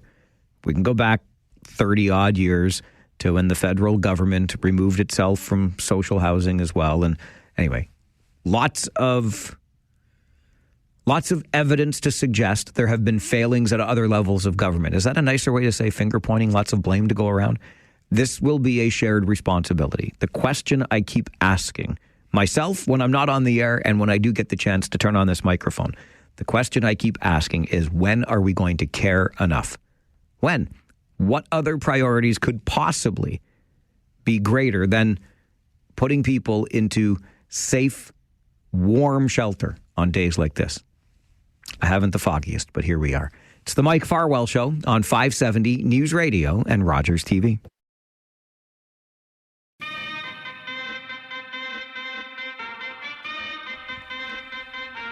Turn it up!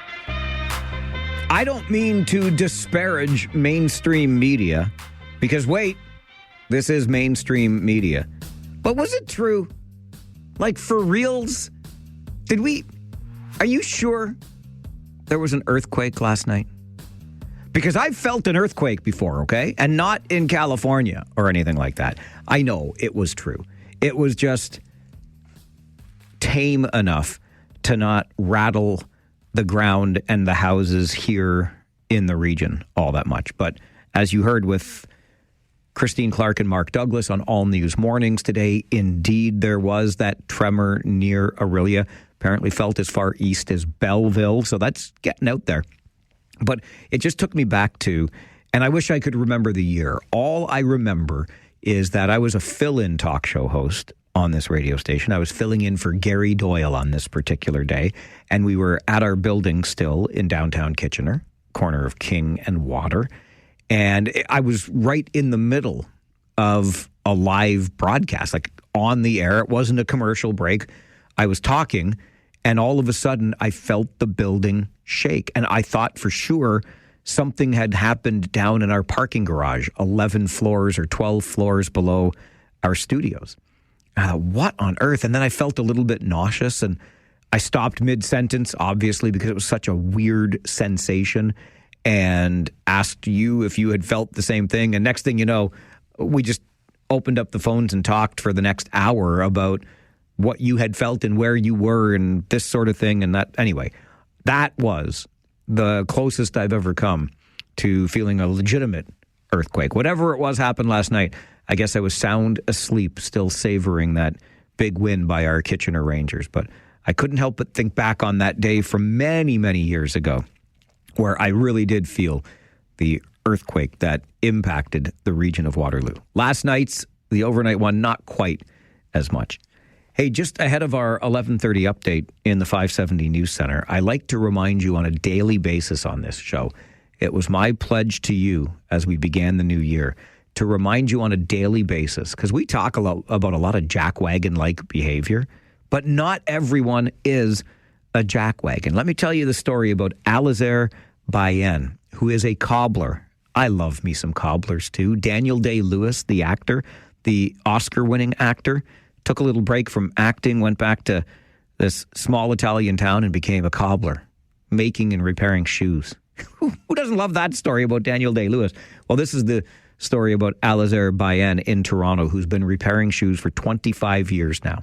Works 10 hours a day, 7 days a week. That's how he makes it as an Eritrean immigrant to our community or to our country. Last month, though, one of Alazar's most important pieces of equipment broke down. It was a 50-year-old patching and stitching machine, and it went kaput. That was it. And he calls this piece of equipment his right hand. He uses it for everything from broken straps to zippers on boots or elastics on sandals. And because the machine was 50 years old, the company that sold it to him originally doesn't service it anymore, obviously. So Alazar was out of luck. He decided, I'm going to have to diversify if I'm going to keep the lights on and food on my table. So he turns to key cutting to make ends meet.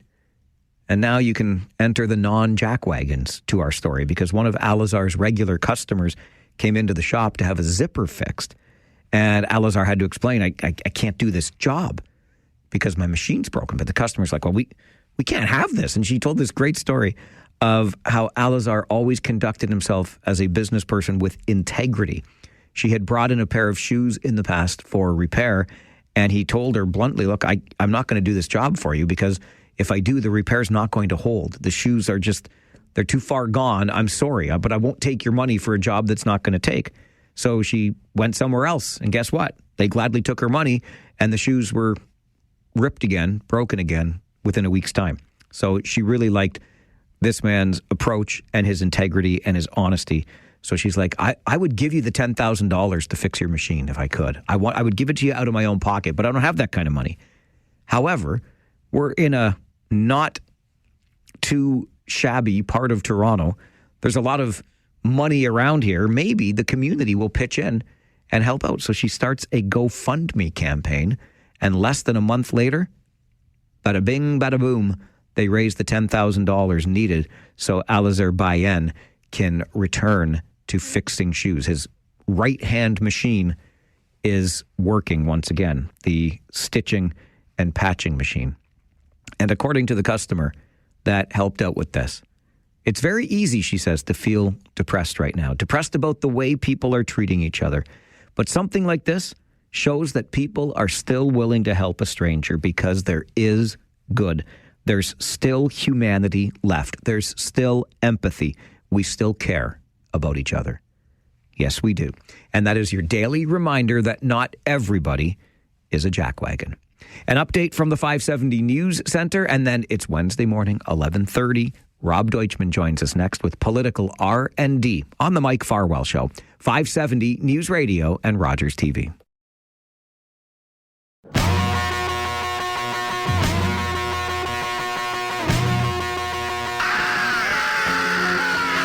You say you want a revolution. Well, you know, we all want to change the world. You tell me that it's evolution.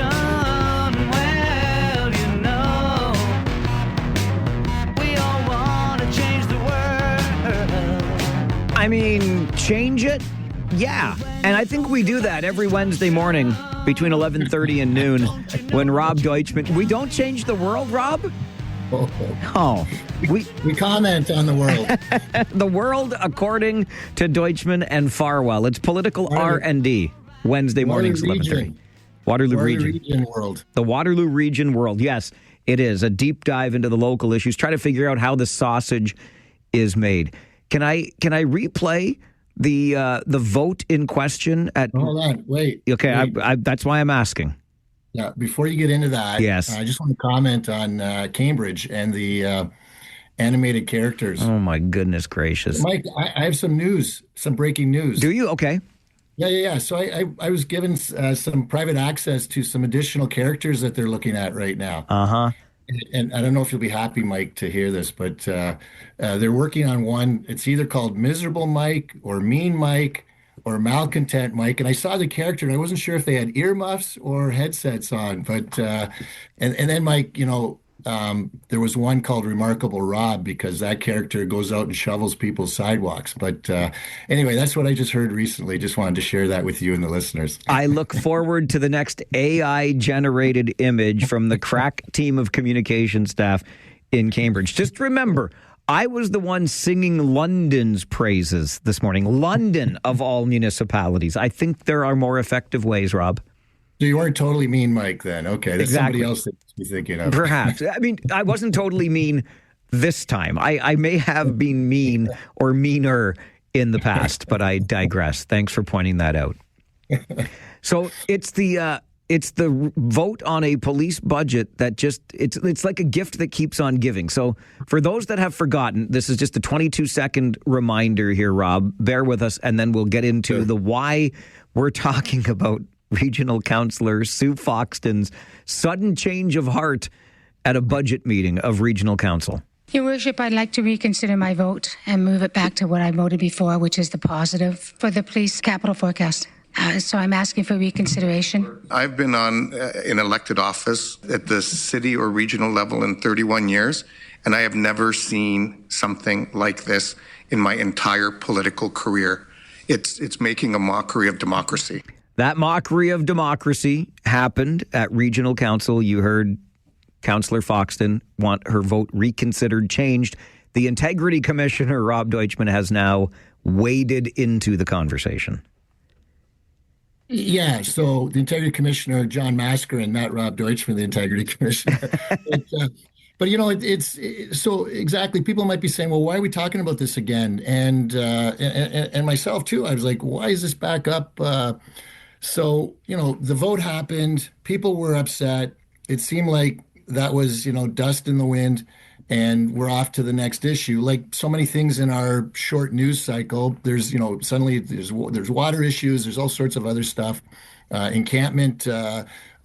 Motions and applications and all sorts of things happening, people coming and going at leadership levels, townships voting for and cities voting on their budgets.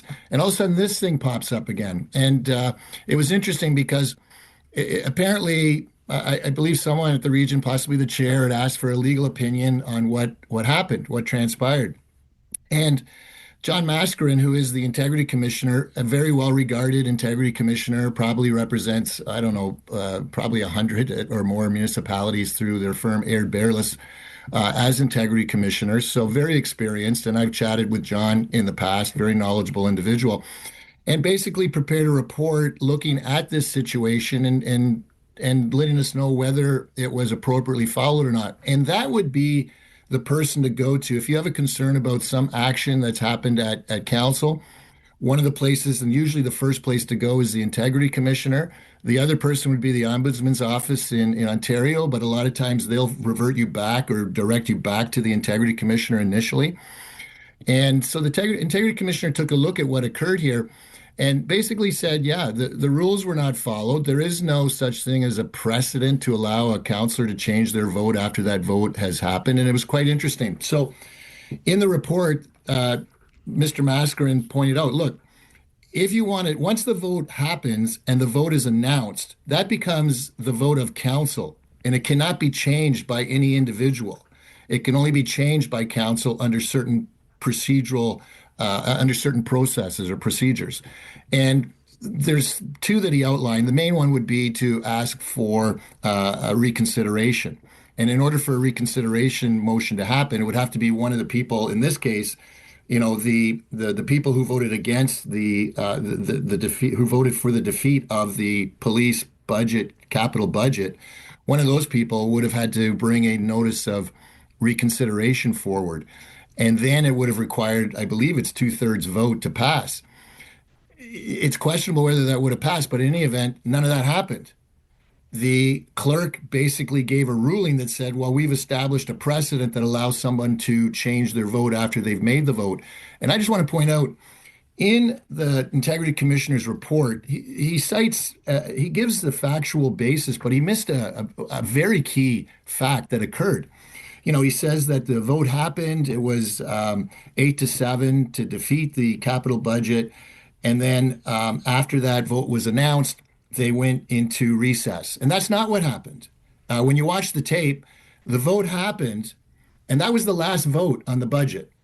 And then right after that, Councillor Foxton moved the confirmatory bylaw. Okay, so the confirmatory bylaw is basically the bylaw that says everything we just voted on, we're going to approve now.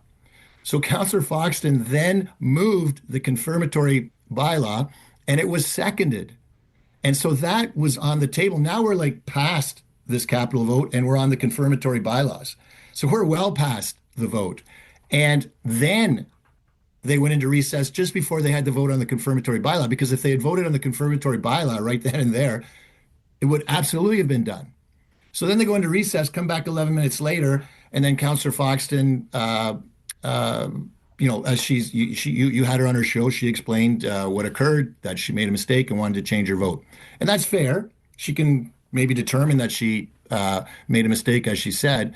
But in order to change that vote, you can't just simply say, I want to change my vote and go back and have a do-over right then and there. There is a procedure to do that, and that was not followed. So, I read this Integrity Commission report, and he points out, procedurally was all wrong. But then at the very end, he just makes this statement that says, as a result, the procedural irregularity does not invalidate the vote on the motion. Now, in law, I would say that that's a bald statement. And what I mean by that is it's just a statement that's thrown in there, but I can't determine the factual or legal basis for him making that statement. And I question whether that is, in fact, whether that is a validated or invalidated vote on the motion. I mean, it's sort of like. So essentially, sorry, but because they didn't follow procedure, that vote may not be valid. And John Masker and the Integrity Commissioner didn't offer the basis for that bald statement you just mentioned. Right. He said it didn't invalidate the vote. So basically what he's saying is the vote was valid. Right. But why? Right. Exactly. Right. That's exactly what I'm saying is, well, hold on a sec here. So if you follow this through, first you have the clerk of regional council giving the chair a basis for having that vote changed, saying it was precedent. Now, it was determined the clerk was completely wrong with respect to that. That was wrong advice. We all knew that. We said it at the time. But now the Integrity Commissioner is saying, yeah, that was wrong. And again, now the Integrity Commissioner is saying, but the vote's valid. So I just question that basis. I mean, it leaves a black mark over this. I'll give credit that they went and got a legal opinion. I'm not sure why they went and got it. It seems like every time this council, and I know I was part of this council, but again, I wasn't there when they got the legal opinion on the encampment initially, and I wasn't there when they got this second application on the encampment, and I wasn't there when they sought a legal reference on this issue of the vote. It seems every time they move forward to obtain a legal opinion or a court decision, it blows up. Okay. It blows up. I've got two big, and I mean big, questions about this then. And we're up against the clock. So we'll consider the questions. Let me give them to you now, Rob. And you can mull over how you want to respond, because I would pull out my 6-shooter and start going, because I'm mean Mike here. But here are the two big questions I have. One, is there not enough experience on this council and perhaps within staff to know better and not make this mistake? Two, what happens now? Okay, we're just going to have another meeting tonight. Life goes on. Just think on that, and we'll get to Rob's answers, because those are the questions I have on Political R&D this morning as we continue with Rob Deutschman on the Mike Farwell Show, 570 News Radio and Rogers TV. Every Wednesday morning at 11:30, Rob Deutschman joins us for a little Political R&D. The vote changed by Regional Councillor Sue Foxton around the police capital budget is back in the news because the region sought advice from its Integrity Commissioner, who found that procedurally this was all wrong, and yet the vote is allowed to stand. So the two questions I asked Rob before the break, these are my big questions. One is, and you heard Councillor Verbanovic allude to his 31 years of experience on municipal councils. It's a very experienced council. How does something like this happen? And I think more to the point then, Rob, what happens now? Like, poor voters here in the region of Waterloo are reading an Integrity Commissioner's report that says, well, this was all wrong, but council just goes merrily about its business now. Well, Mike, first off, let's recognize, you say the voters, the people who read this, don't forget what's going on. This report now is sort of sandwiched in with the whole thing on water. So, this is going to, I don't know how much attention it's going to merit. We'll see. But truly, this is a very significant, I would say almost earth-moving situation here with respect to procedure. You talk about experience. Look at someone like Mayor Barry Vervanovich, Councillor Vervanovich at Regional Council, 31 plus years of experience. When he says he's never seen anything like this and that this is a mockery of democracy, those are serious statements and allegations. He knows exactly what he is saying because he knows that this was completely wrong, what occurred. Also, don't forget Councillor Doug Craig, many years experience as a mayor, obviously a supporter of police and the capital plan. And even though he lost that vote initially, also questioned the whole procedure. And Mayor Leggett was offended by it all too, and she's been around a long time. So those are the experience. And even Mayor Salonen, who I feel is a very keen mind, a very astute individual, noted the discrepancies with respect to what was happening here and the irregularity of it all as well. And all I can say is there's a lot of people experienced that they saw what was happening, they knew it was wrong. The only thing I would say is I think someone should have challenged the chair at that particular. That was the option that was available, is to challenge the chair to say, hey, hold on a second. Because challenging the chair in that situation is not so much an offense. Well, it is a bit of, you're offended by what the chair is doing, but at the same time, you've got to protect the integrity of regional council.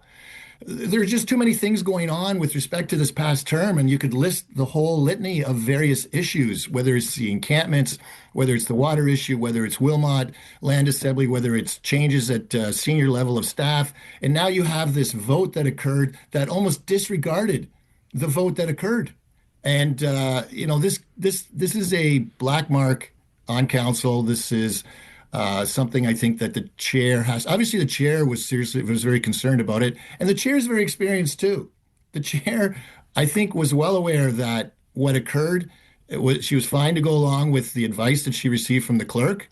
But truly, I think the chair would have known that what occurred was not correct. And obviously, getting this opinion raised that issue. Councillor Foxton is no newbie to council either, as the mayor of North Dumfries. But Mike, we can't blame Councillor Foxton. Councillor Foxton voted, and don't forget, it's a long day, so mistakes can happen. And then she pointed out, look, I made a mistake. It's fine for her to make a mistake. It's up to the chair to decide whether you're going to reverse that or not. It's not Councillor Foxton. Councillor Foxton said, look, I made a mistake. However that came about, it came about. She said that they allowed her to change her vote. It's not her fault. They allowed it. They could have said to her, no, you have to bring a motion for reconsideration. And she would have. I just wondered, I wondered about the approach. Instead of just saying, I'd like to reconsider my vote, what if Councillor Foxton, knowing how these things work, said something along the lines of, we've never done this before, but I made an error. How can I fix this? How can I change my vote? Well, that's probably what might have occurred during the break. And then the clerk said, oh, well, Councillor Craig changed his vote, so we're going to let you change your vote. Completely different circumstances, different timing. It was a huge miss. But once the clerk says what the clerk says, everyone goes along with it.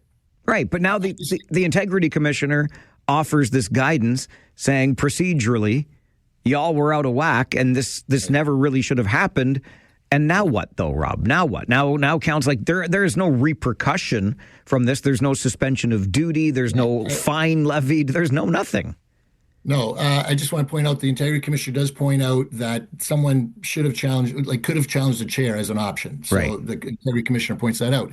What happens now? Well, I think the only thing you can do right now is if the councillors wanted to voice their view on it.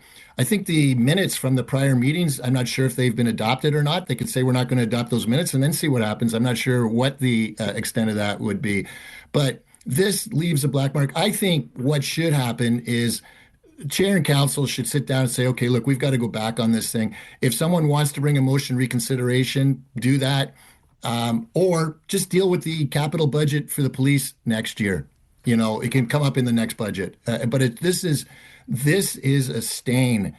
This is a black mark, and the integrity commissioner confirms it. The bald statement at the end to say, well, it has no effect on anything. They might want to rest their laurels on that and may feel content on that. But I think deep down, they know they erred, and it's not going to sit right. Well, and there's no real going back here anyway, is there? If you were to have a do-over, for lack of a better phrase, we know how it's going to end. Everybody will be well rested and carefully plan their vote so that it's going to finish 8-7 and what had happened will just be repeated. And I don't think there would be any reason to believe that it's anything more than a charade.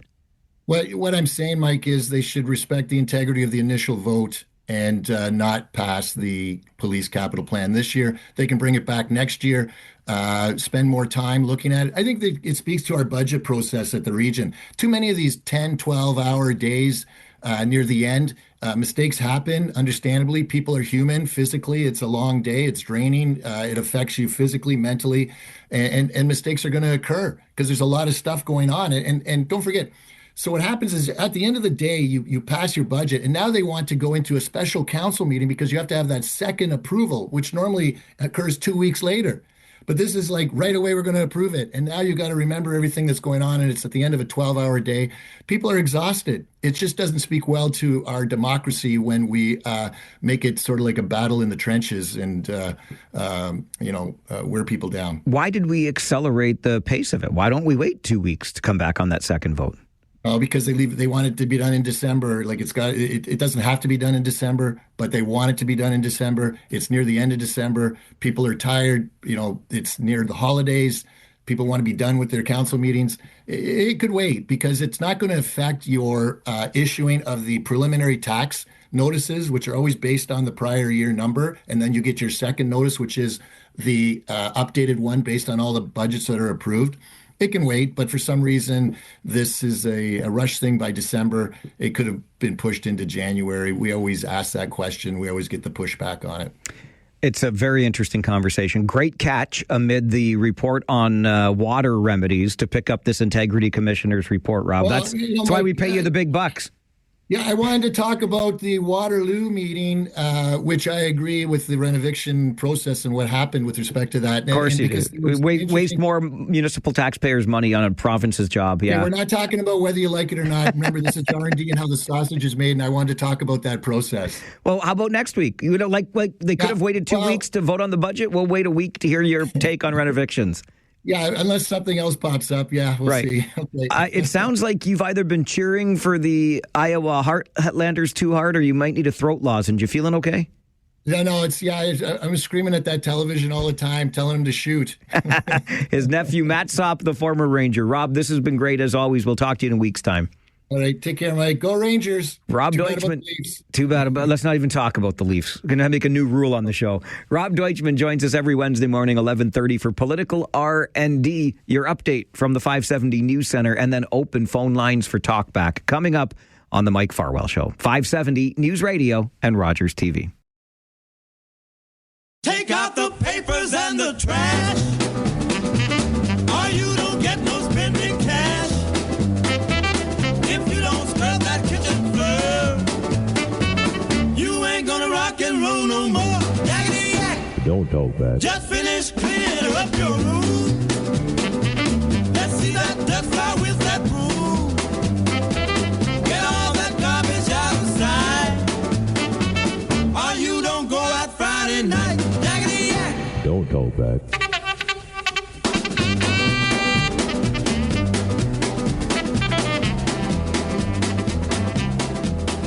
Each and every day, we open our phone lines to you from noon until 1 so that you get a chance to have your say on a little something we call the Talkback Hour. So yakety yak, do talk back.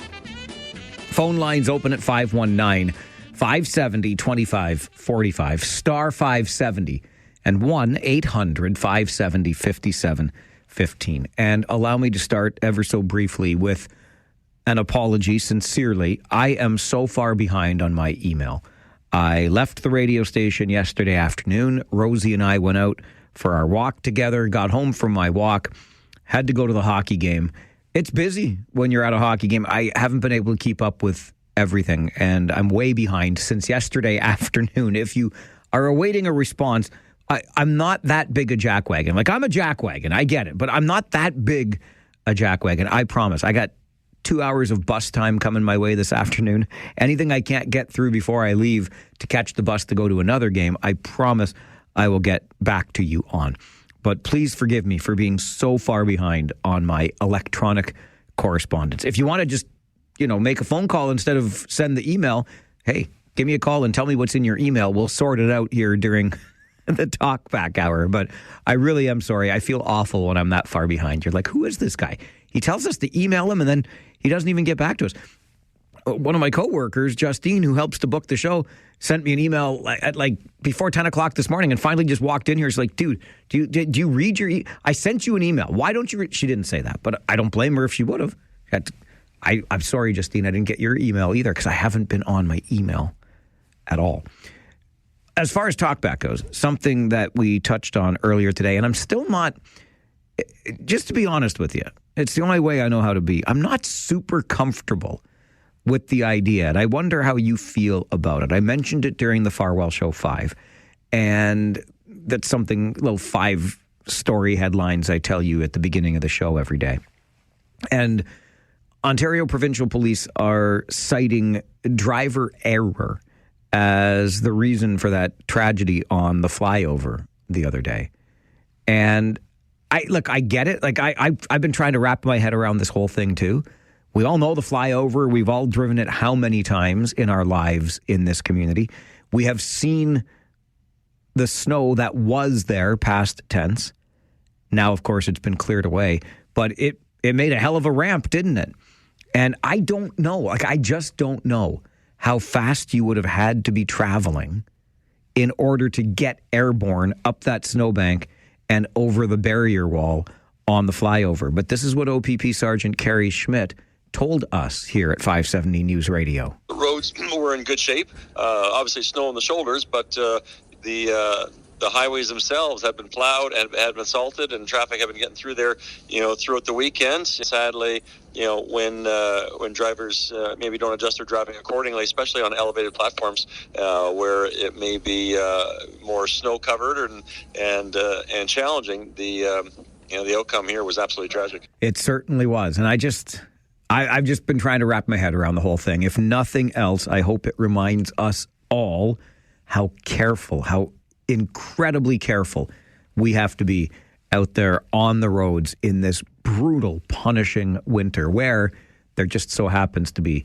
a salt shortage. Let's get to the phones, start hearing from you on Talkback. Mark is going to start us off. Good afternoon, Mark. Mark, there is no stopping the Rangers. That's 8 in a row, baby. Keep them going. Tell me about it. Yes, sir. They are on a heck of a roll, man. They absolutely are. They have a great team. You know what, Mike? This could be the year. I'm serious. Mark, be careful. Don't get me too excited now. Honest. They are perfect. One more thing for you, Mike. Yes, sir. Did you see the coach for Toronto last night? No, I was at the Ranger game. Berube.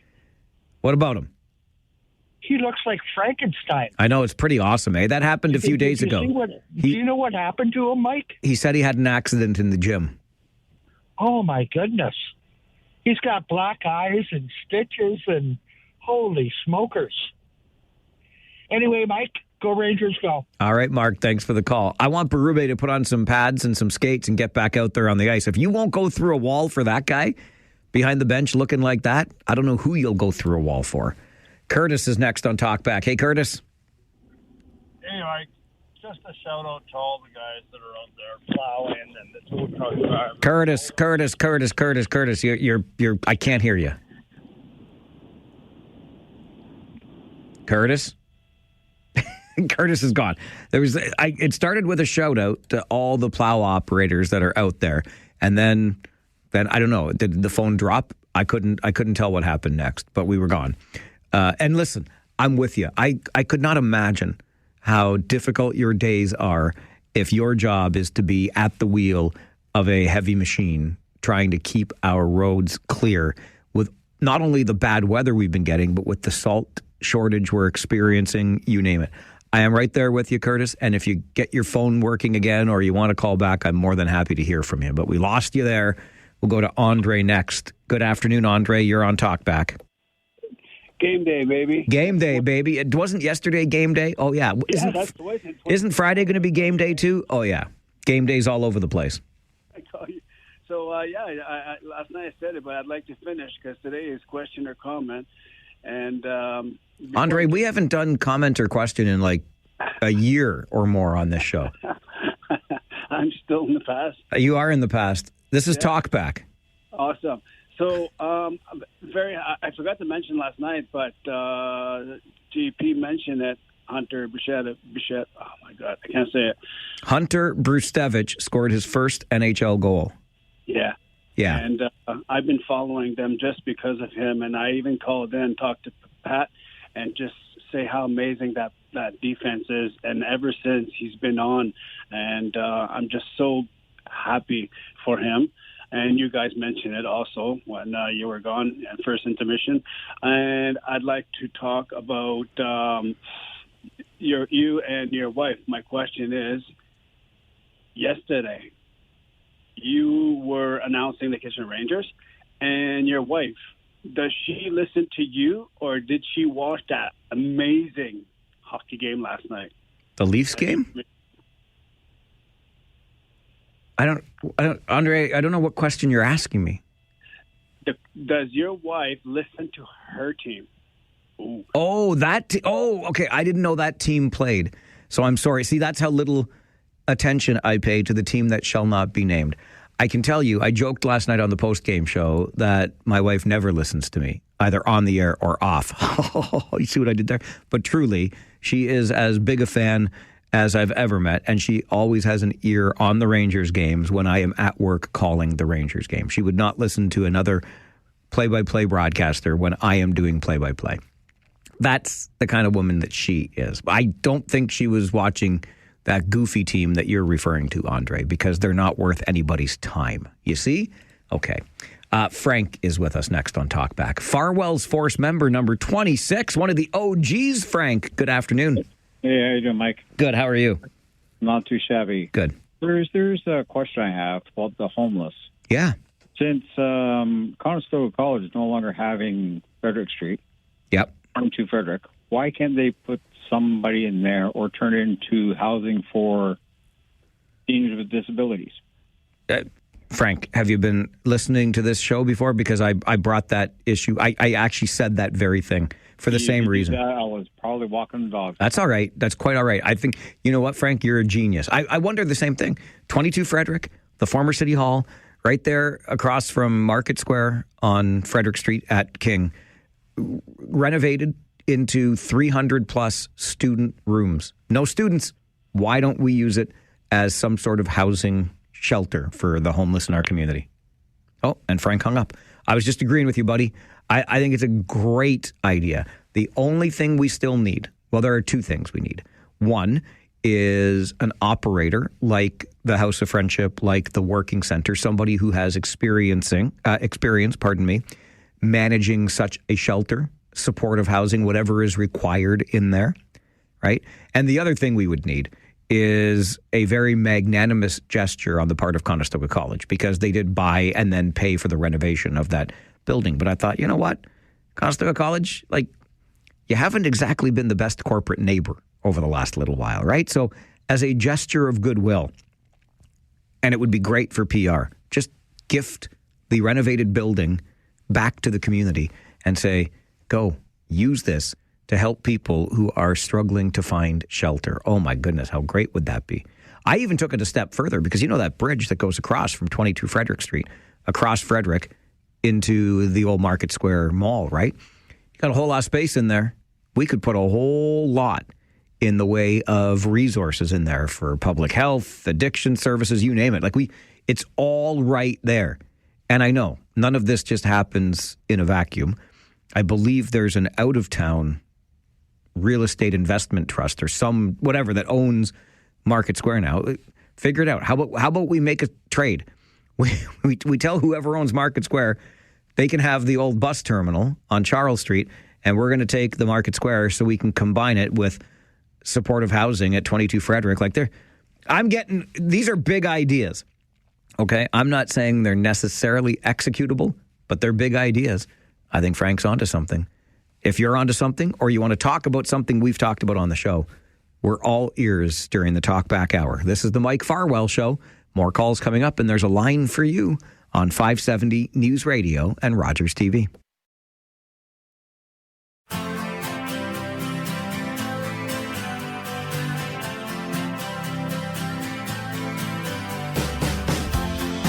The Talkback Hour, every day from noon until 1, allows you the chance to weigh in on the issues of the day or make something an issue. If it's important to you, it's important to us. We'll take the phone call and we'll continue the conversations with Shirley, who joins Talkback. Shirley, are you a first-time caller to this show? Yes, I am. Yes! Welcome aboard, Shirley. Thank you.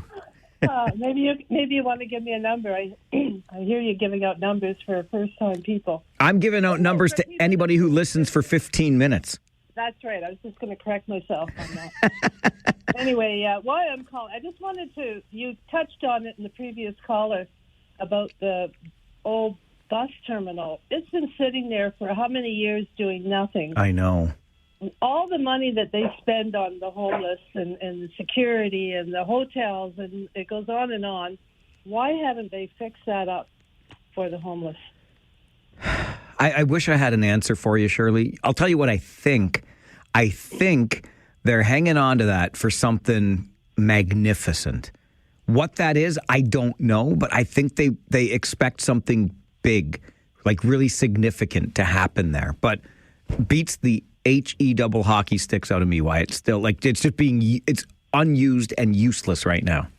Well, it should be told. They should tell us what it is. Isn't there? I don't do it myself, but aren't there people that go to these councils and bring this topic up? Yeah, maybe it's worth somebody to go to a council and delegate and say, excuse me, but what are you doing with this useless piece of land? Waiting for it to appreciate, sell it to somebody? I don't know. I don't know. Yeah.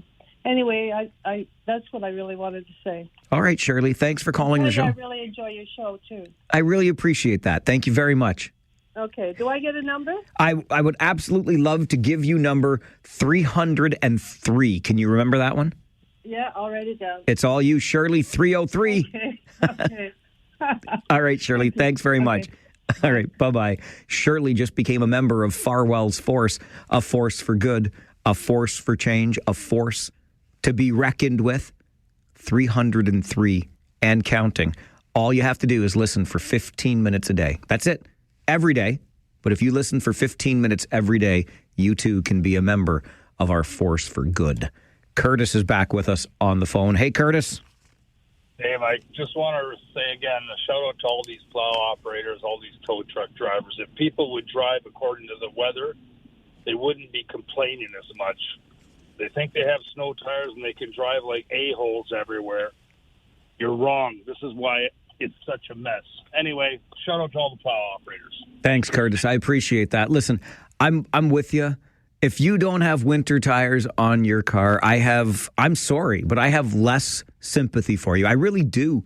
And I'm out there every day. Look, I have winter tires on my car for starters. And for seconders, I drive according to the conditions. And I will not be bullied by you. Yesterday was a great example of, I know when you got your pickup truck, right? You got all the power. You got all the traction. I get it. And you were bearing down on me in the middle lane of the expressway. I'm like, dude, if you want to go that fast, and I was between 85 and 90 at this point. 90 is the limit. And I'm like, there's a left lane. It's covered in snow, but hey, you got the big truck. Go right ahead. And he did. And that's fine. I will not be intimidated by you out there. I will drive the way that is safe for me. And yesterday that happened to be between 85 and 90. And that's that. And anyway, please take it easy out there. It's so dangerous this winter. Breaker 19, Jeff, Farwell's Force member number 19. How you doing, my friend? Good, buddy. Good. First of all, good for you, Curtis. I agree 110%. And welcome aboard, Shirley. All right. Welcome aboard. From 19 to 303, baby. Here we go. There we go. Anyways, to what you were talking about earlier on your show with Darryl Sittler. Man, oh, man. Mike, he looked I got goosebumps. He looked good. He looked like he should be playing hockey, didn't he? I know. They don't make him like him anymore, do they? No. You know what? I know you were at your game doing the play-by-play. I do have something else I want to say, but the number one thing was Darryl looked absolutely beautiful. Lanny McDonald, all the boys. It was a good tee-off. I enjoyed it. And one thing that I wanted to get to is that the reason why I've been off work, I had an appointment with Tri-City colonoscopy this morning, so you had all your preparations, and I got to tell you, tip of the hat off to all the ladies in there, the doctors. Absolutely. You know what? We don't say enough about our doctors and nurses, but I just want to say tip of the hat off to them all. And Mike, we almost had a chance. The Leafs were there in the first period. We almost had a chance to go, how do you say that? Go Matthews? Is that how you used to say it? But AM on AM in the AM.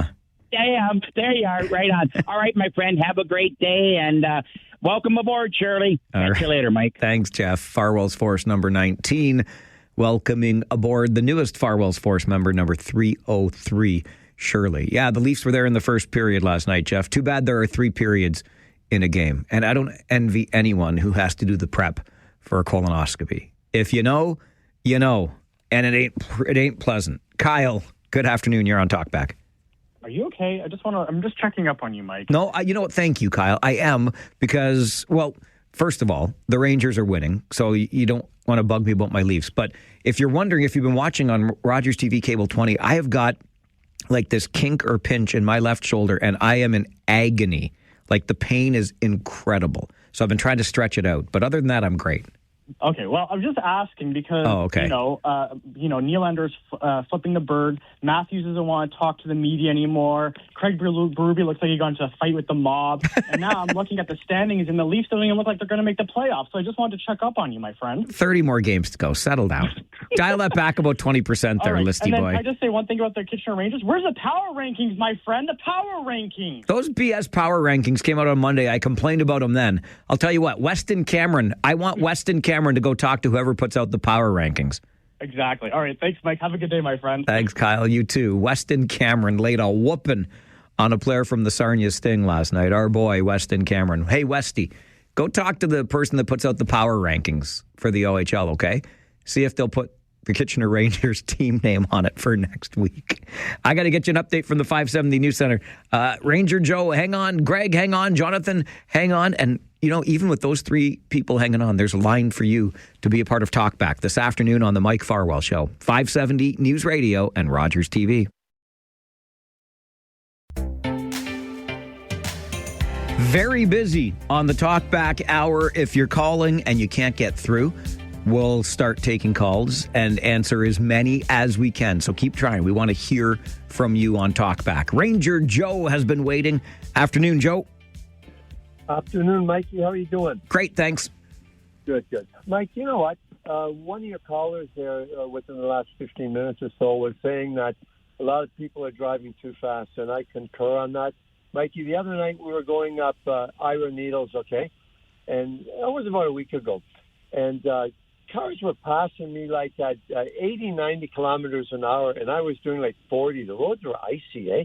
And the other thing was this, at each roundabout, when we were on our way home up the same stretch later on, there was an accident, Mike, no word of a lie, at every roundabout, starting at the one at Erb Street there and running all the way up to Highland Road. I couldn't believe it. It was really terrible. The other thing I just wanted to say on the Leafs, I've been a Leaf fan ever since I was 12 years old. Next year will be 60 years that they haven't won the Stanley Cup. I think, Mike, honestly, this year is a write-off. They're not getting the goaltending anymore. The defense isn't playing well enough, and let's just write it off and try again next year, Mikey. That's my thoughts on it. What do you think? All right, Joe, I appreciate it. I'm feeling your pain, and this is what we get as Leafs fans, right? Sports pain year after year. So I'll hang in there with them this year. We'll see what happens next, but I hear where you're coming from. And I hope everybody heard what you said about driving slower out there in these conditions. My beloved told me about Victoria Street near Edna last night. She was in that area, multiple cars involved in collisions because the road was so icy. We just got to crawl out there, but just make sure you get places. Greg, you're next on Talkback. Good afternoon. Hi, Mike. 38 here for what it's worth. Farwell's Force member number 38. Okay, speaking of driving, you know that the area that I'm driving in every day. Can you picture where Listowel Road ends at line 86, the T intersection? I know it very well. Okay. If you could do us all a favor, I don't know who to talk to, but basically, yes, things are plowed, but the snowbanks, and when you go to look to the left, if you're going to turn left off Listowel Road, you almost have to inch halfway out into the oncoming lane to see if there's anybody there or not. Trucks you can see because they're high enough, but if it's a small car, the banks are now higher than some cars, and I think someone should be notified and shave that down. because, like I say, once you're out in the middle section, if all of a sudden there's a car, then it's not going to be pretty. Yep, I got you. If you could just pass that, maybe a hint on to whoever your sources are that are responsible for that. And then on a totally different note, just every time you have Rob Deutschman on, I kind of think like every station has like some kind of lawyer saying, okay, no fee till it's settled. If you're, we're going to get what you're entitled to. Like, is every insurance company out there basically like starts off by screwing people and see if they can get away with it, and then only worry about upping their end date amounts and stuff? Like, it just seems like okay, listen, I'm not gonna get into litigating litigators here. I don't know that would be the case. Although, well, I don't know, and I don't want to go too far down that path. I'm sure that our municipal officials are well aware of the height of the snowbanks. They're too busy plowing the roads to get to shaving the snowbanks. But I hear you. From one Greg to another, Greg F. Good afternoon. Hey, Mike, how you doing? Good. How are you? Good.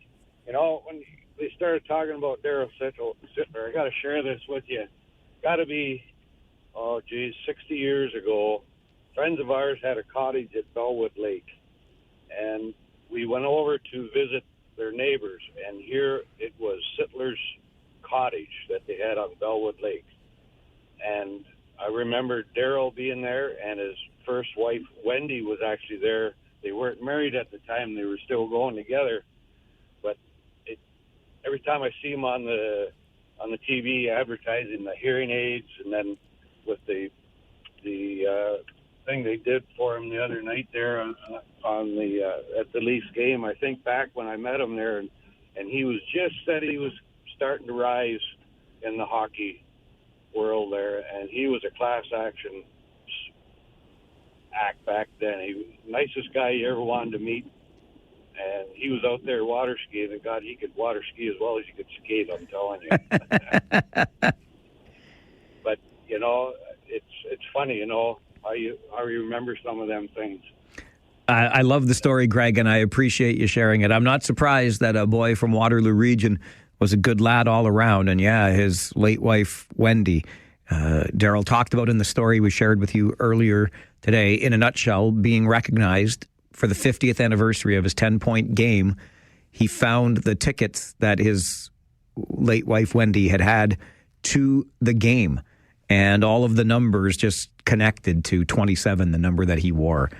Just really interesting stuff. And Daryl Sittler's record never has been matched, and I think it's going to stand for another 50 years, to be honest with you. Robert is next on Talkback. Good afternoon, Robert. Hey, Mike. A while back, you asked what people do with their day, that they have the time to listen to you all day if you're not retired.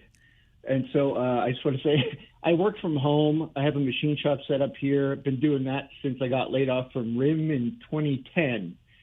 So you're in my ear the entire working day because that's the best thing I have to listen to. And I do like learning what's going on around me, so I do listen. So I do listen more than 15 minutes a day, and I wonder if I get on your cool list of super fans. Hell yeah, you can. How about number 304, Robert? Do you have 308 available? 308 is available. Okay, that's my number then. Would you like to tell me the significance of that? You don't have to. That's fine. Okay, no problem. Just because I don't think you're the only Robert. So first letter of your last name, please. Is L. L as in llama. Yep. Okay, Robert L., you're there, buddy, number 308. Hey, can I ask a quick question before you go? Of course you could. It's just something, because I said you're in my head all the time, so I hear the ads roll all the time, so I'm very familiar with everything. Yeah. Don't worry, I'm not going to mention any ad by name, but just a question that comes up in my mind when I hear you do your ad read. When you say something like, I, Mike Farwell, love, Johnny's hockey sticks. They're the best hockey sticks ever. I always use them. Are you just reading, phrase you're supposed to, or do you actually use that product when you say that? Oh, that's a very good question. And the answer is absolutely yes. When I say I am, so for example, David Schooley, one of my sponsors, and I know David personally. We've worked together an awful lot. Another with Factory Flooring Carpet One, ECU, yes, and yes across the board. Okay. No, I just wondered because some places aren't that upfront and honest, so that's good. Absolutely. Okay, awesome. Thank you. Thanks, Robert. Really appreciate that. I'm going to get back to that. Robert reminded me of the idea. I'm going to write it down on my piece of paper so I don't forget it. Because one of these days, we are going to play that game. Because I really do get curious sometimes. Like, you can watch on Rogers TV, Cable 20, see this studio. I mean, there's not much to it. I'm always here doing this thing. But I get very curious. Like, what is it that you're doing while you're listening? Like, driving around like Greg was, who called before. You're in your machine shop like Robert is here. I get really curious about this stuff. Maybe you work from home. Maybe you work from the office and you keep an earbud in. I don't know. But I'm super curious, and maybe you'll share that stuff. And yes, back to Robert's last question. I'm only ever going to give you the straight goods. I promise you that. That's all I can bring to this show is myself. And I'll bring you the authentic thing, the real deal, the real McCoy. Every time, I promise. I won't mislead you. Doesn't mean you have to like what I like. But if I say I like it, I mean it. Mike, Farwell's Force member number 37. Good afternoon. Good afternoon, Mike from Point Clark today. Point Clark, how are things up in Bruce County? I'm coming up that way. Oh, well, the snowbanks are high. It looks like you're driving down in some of the roads. The snow is as high as about a third to halfway up the hydro poles. And I'd just like to comment on some of the jack wagons, as you call them, who drive up here. Sure. The other day, with a friend, I dropped him off at a car repair shop, went to pick him up, and it's a whiteout, Mike. And it's blowing and snowing, and you have to you can't see you can't see any place where you're driving, right? It's just a total whiteout. It would be like Star Wars. You're using the Force to drive down the road. Well, these jack wagons come up behind us, and they start beeping their horn. They roll down the window as they pass us in the middle of a whiteout, right? And they start yelling at me and my friend and saying that we don't know how to drive and everything else. Well, 10 kilometers up the road, Mike, guess where they are? In the ditch. In the ditch, yes. So I stopped. I asked them if they needed help. And I said, buddy, I didn't appreciate the comments. Looks like I'm safe, but you're in the ditch. So I think everyone needs to calm down a bit, realize you're in winter. It's going to take a little longer to get where you need to go. And if it takes 15, 20 minutes, a half an hour more, plan for it. But don't yell at people because they're driving safely. That's just my thoughts today, Mike. I thought of this because the guy was in the ditch, and then he looked sheepishly at me for yelling at me and calling me everything under the sun as he passed me. Yep. So that's my thoughts, Mike. All right, Mike. Thanks very much. Karma, and sometimes they say revenge is a dish best served cold. Well, in this case, karma came very quickly, and Mike got the last laugh. But to the point of please, please, please, please, please, please, please. Like, we do have the ability, right, to get up earlier, to get out of the house, or whatever we're doing, to get to the places we need to get to. I know it sucks. It really does. I am so done with this ridiculous winter. Any winter, frankly. Like, it's the worst season imaginable. And don't forget this, February 9th, that is 3 months from the first snow. Last time I checked, there are 4 seasons. 12 months in a year, I can do the math. Each season gets 3 months. November, December, January. If we get snow beyond February the 9th, look out, old man winter. I am coming for you, and I am coming fully loaded. Let me tell you. It's the worst. But we got to take some time. Be safe. Don't endanger other people with your jackwagonry. Pretty simple. Talkback continues on the Mike Farwell Show, 570 News Radio and Rogers TV.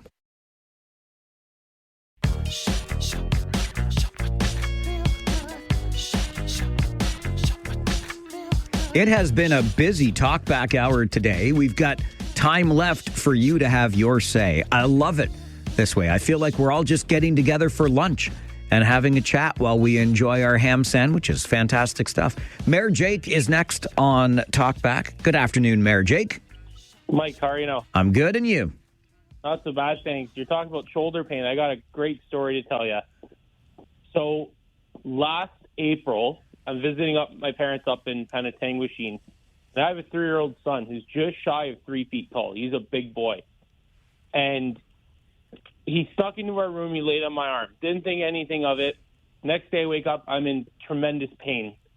For about a week, I'm sore. And I can't lift my arms. Like, something's going on. And my wife keeps, well, get to the hospital. Go get it looked at. Just to shut her up, I go to the hospital. Just because I'm like, no, it's probably not. It's probably like a pinched nerve or something. Just to find out I dislocated my shoulder. Come on with your coming on. He laid on my arm, and I guess when I went to go pull it away, I popped it out, and I didn't even realize. I was probably sleeping. Right. So I get it put back in, and then when I felt better, I put my 3-year-old through a table, and we settled the score. But I just want to talk about the Leafs really quick. Get back to wearing suits. Stop this, dressing like Hot Pocket models. This, you know what, there's a reason why people love the era, the Sundin era, even though they never made the playoffs, maybe once or twice. It's because they had guys like Darcy Tucker and Ty Domi bringing some character and some heart. Like, instead of flipping the bird off to the camera, why don't you drop the mitt? Show some heart. Like, throw a body around her too. Like, play with some urgency. Mayor Jake, appreciate the call. I'm glad your shoulder's better. Well, yeah, now that I can pick him up and throw him around. I was going to say, how's he doing, though, after being put through a table? When he gets older, I know my price is coming at some point. So I love it. Thanks for the call. Good to hear from you.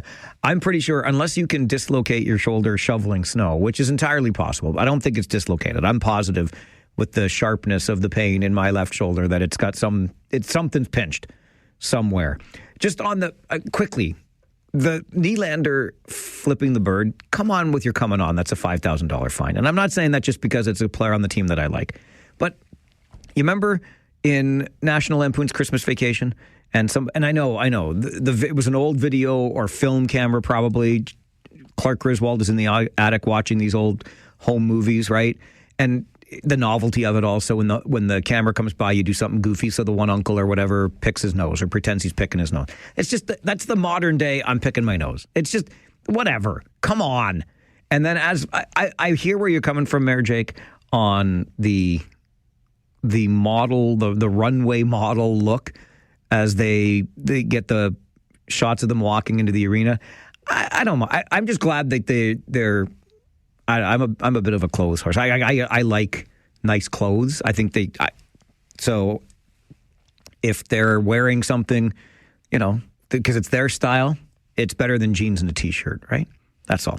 So I wouldn't mind, though, a nicely tailored suit. I'll give you that.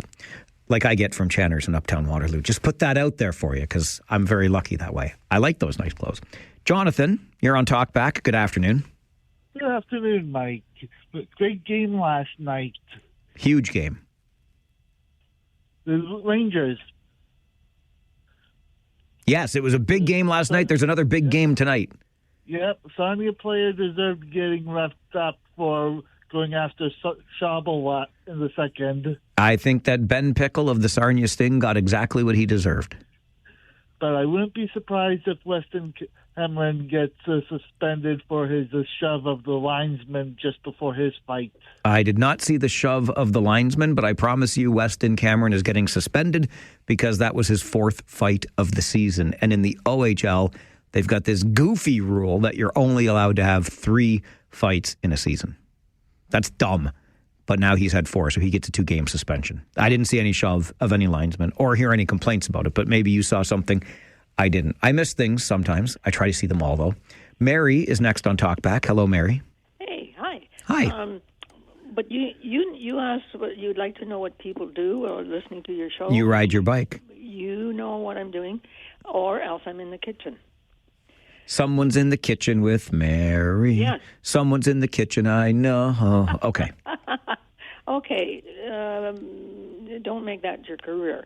However, hey, now. Hey. Hey, baby. No, you're not bad. Yeah, so it's like I'm moving. I'm always moving. You're always moving. Mm-hmm. Okay. And I know some people think, well, how does she have all this time in the world? Oh, there's somebody at the door. All this time in the world to... Don't answer the door. It's probably that other telecom company trying to sell you something. No, it's put me off. Oh, Mary, you are all discombobulated today. Well, no, yeah, because I've been interrupted. But no. I'm going to say goodbye because I'm just done for. Okay. I love the laugh. It's my fault. It's always my fault. Oh, I'm being interrupted. That's why she's all discombobulated. It's always the host's fault, eh?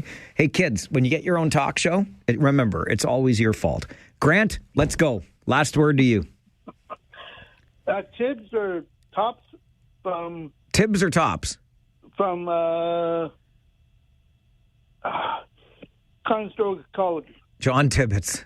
Yeah, the jack wagon. Easy now. He's retired. It's okay. Nope. He should fork over that huge paycheck that he got when he was in office. He's an embarrassment, in my opinion, to the community. All right. There you go. $639,000 embarrassment to the community who has now retired. It happened very suddenly, but Conestoga College has moved on, and Grant wanted to make sure that the door hit John Tibbetts' derriere on his way out.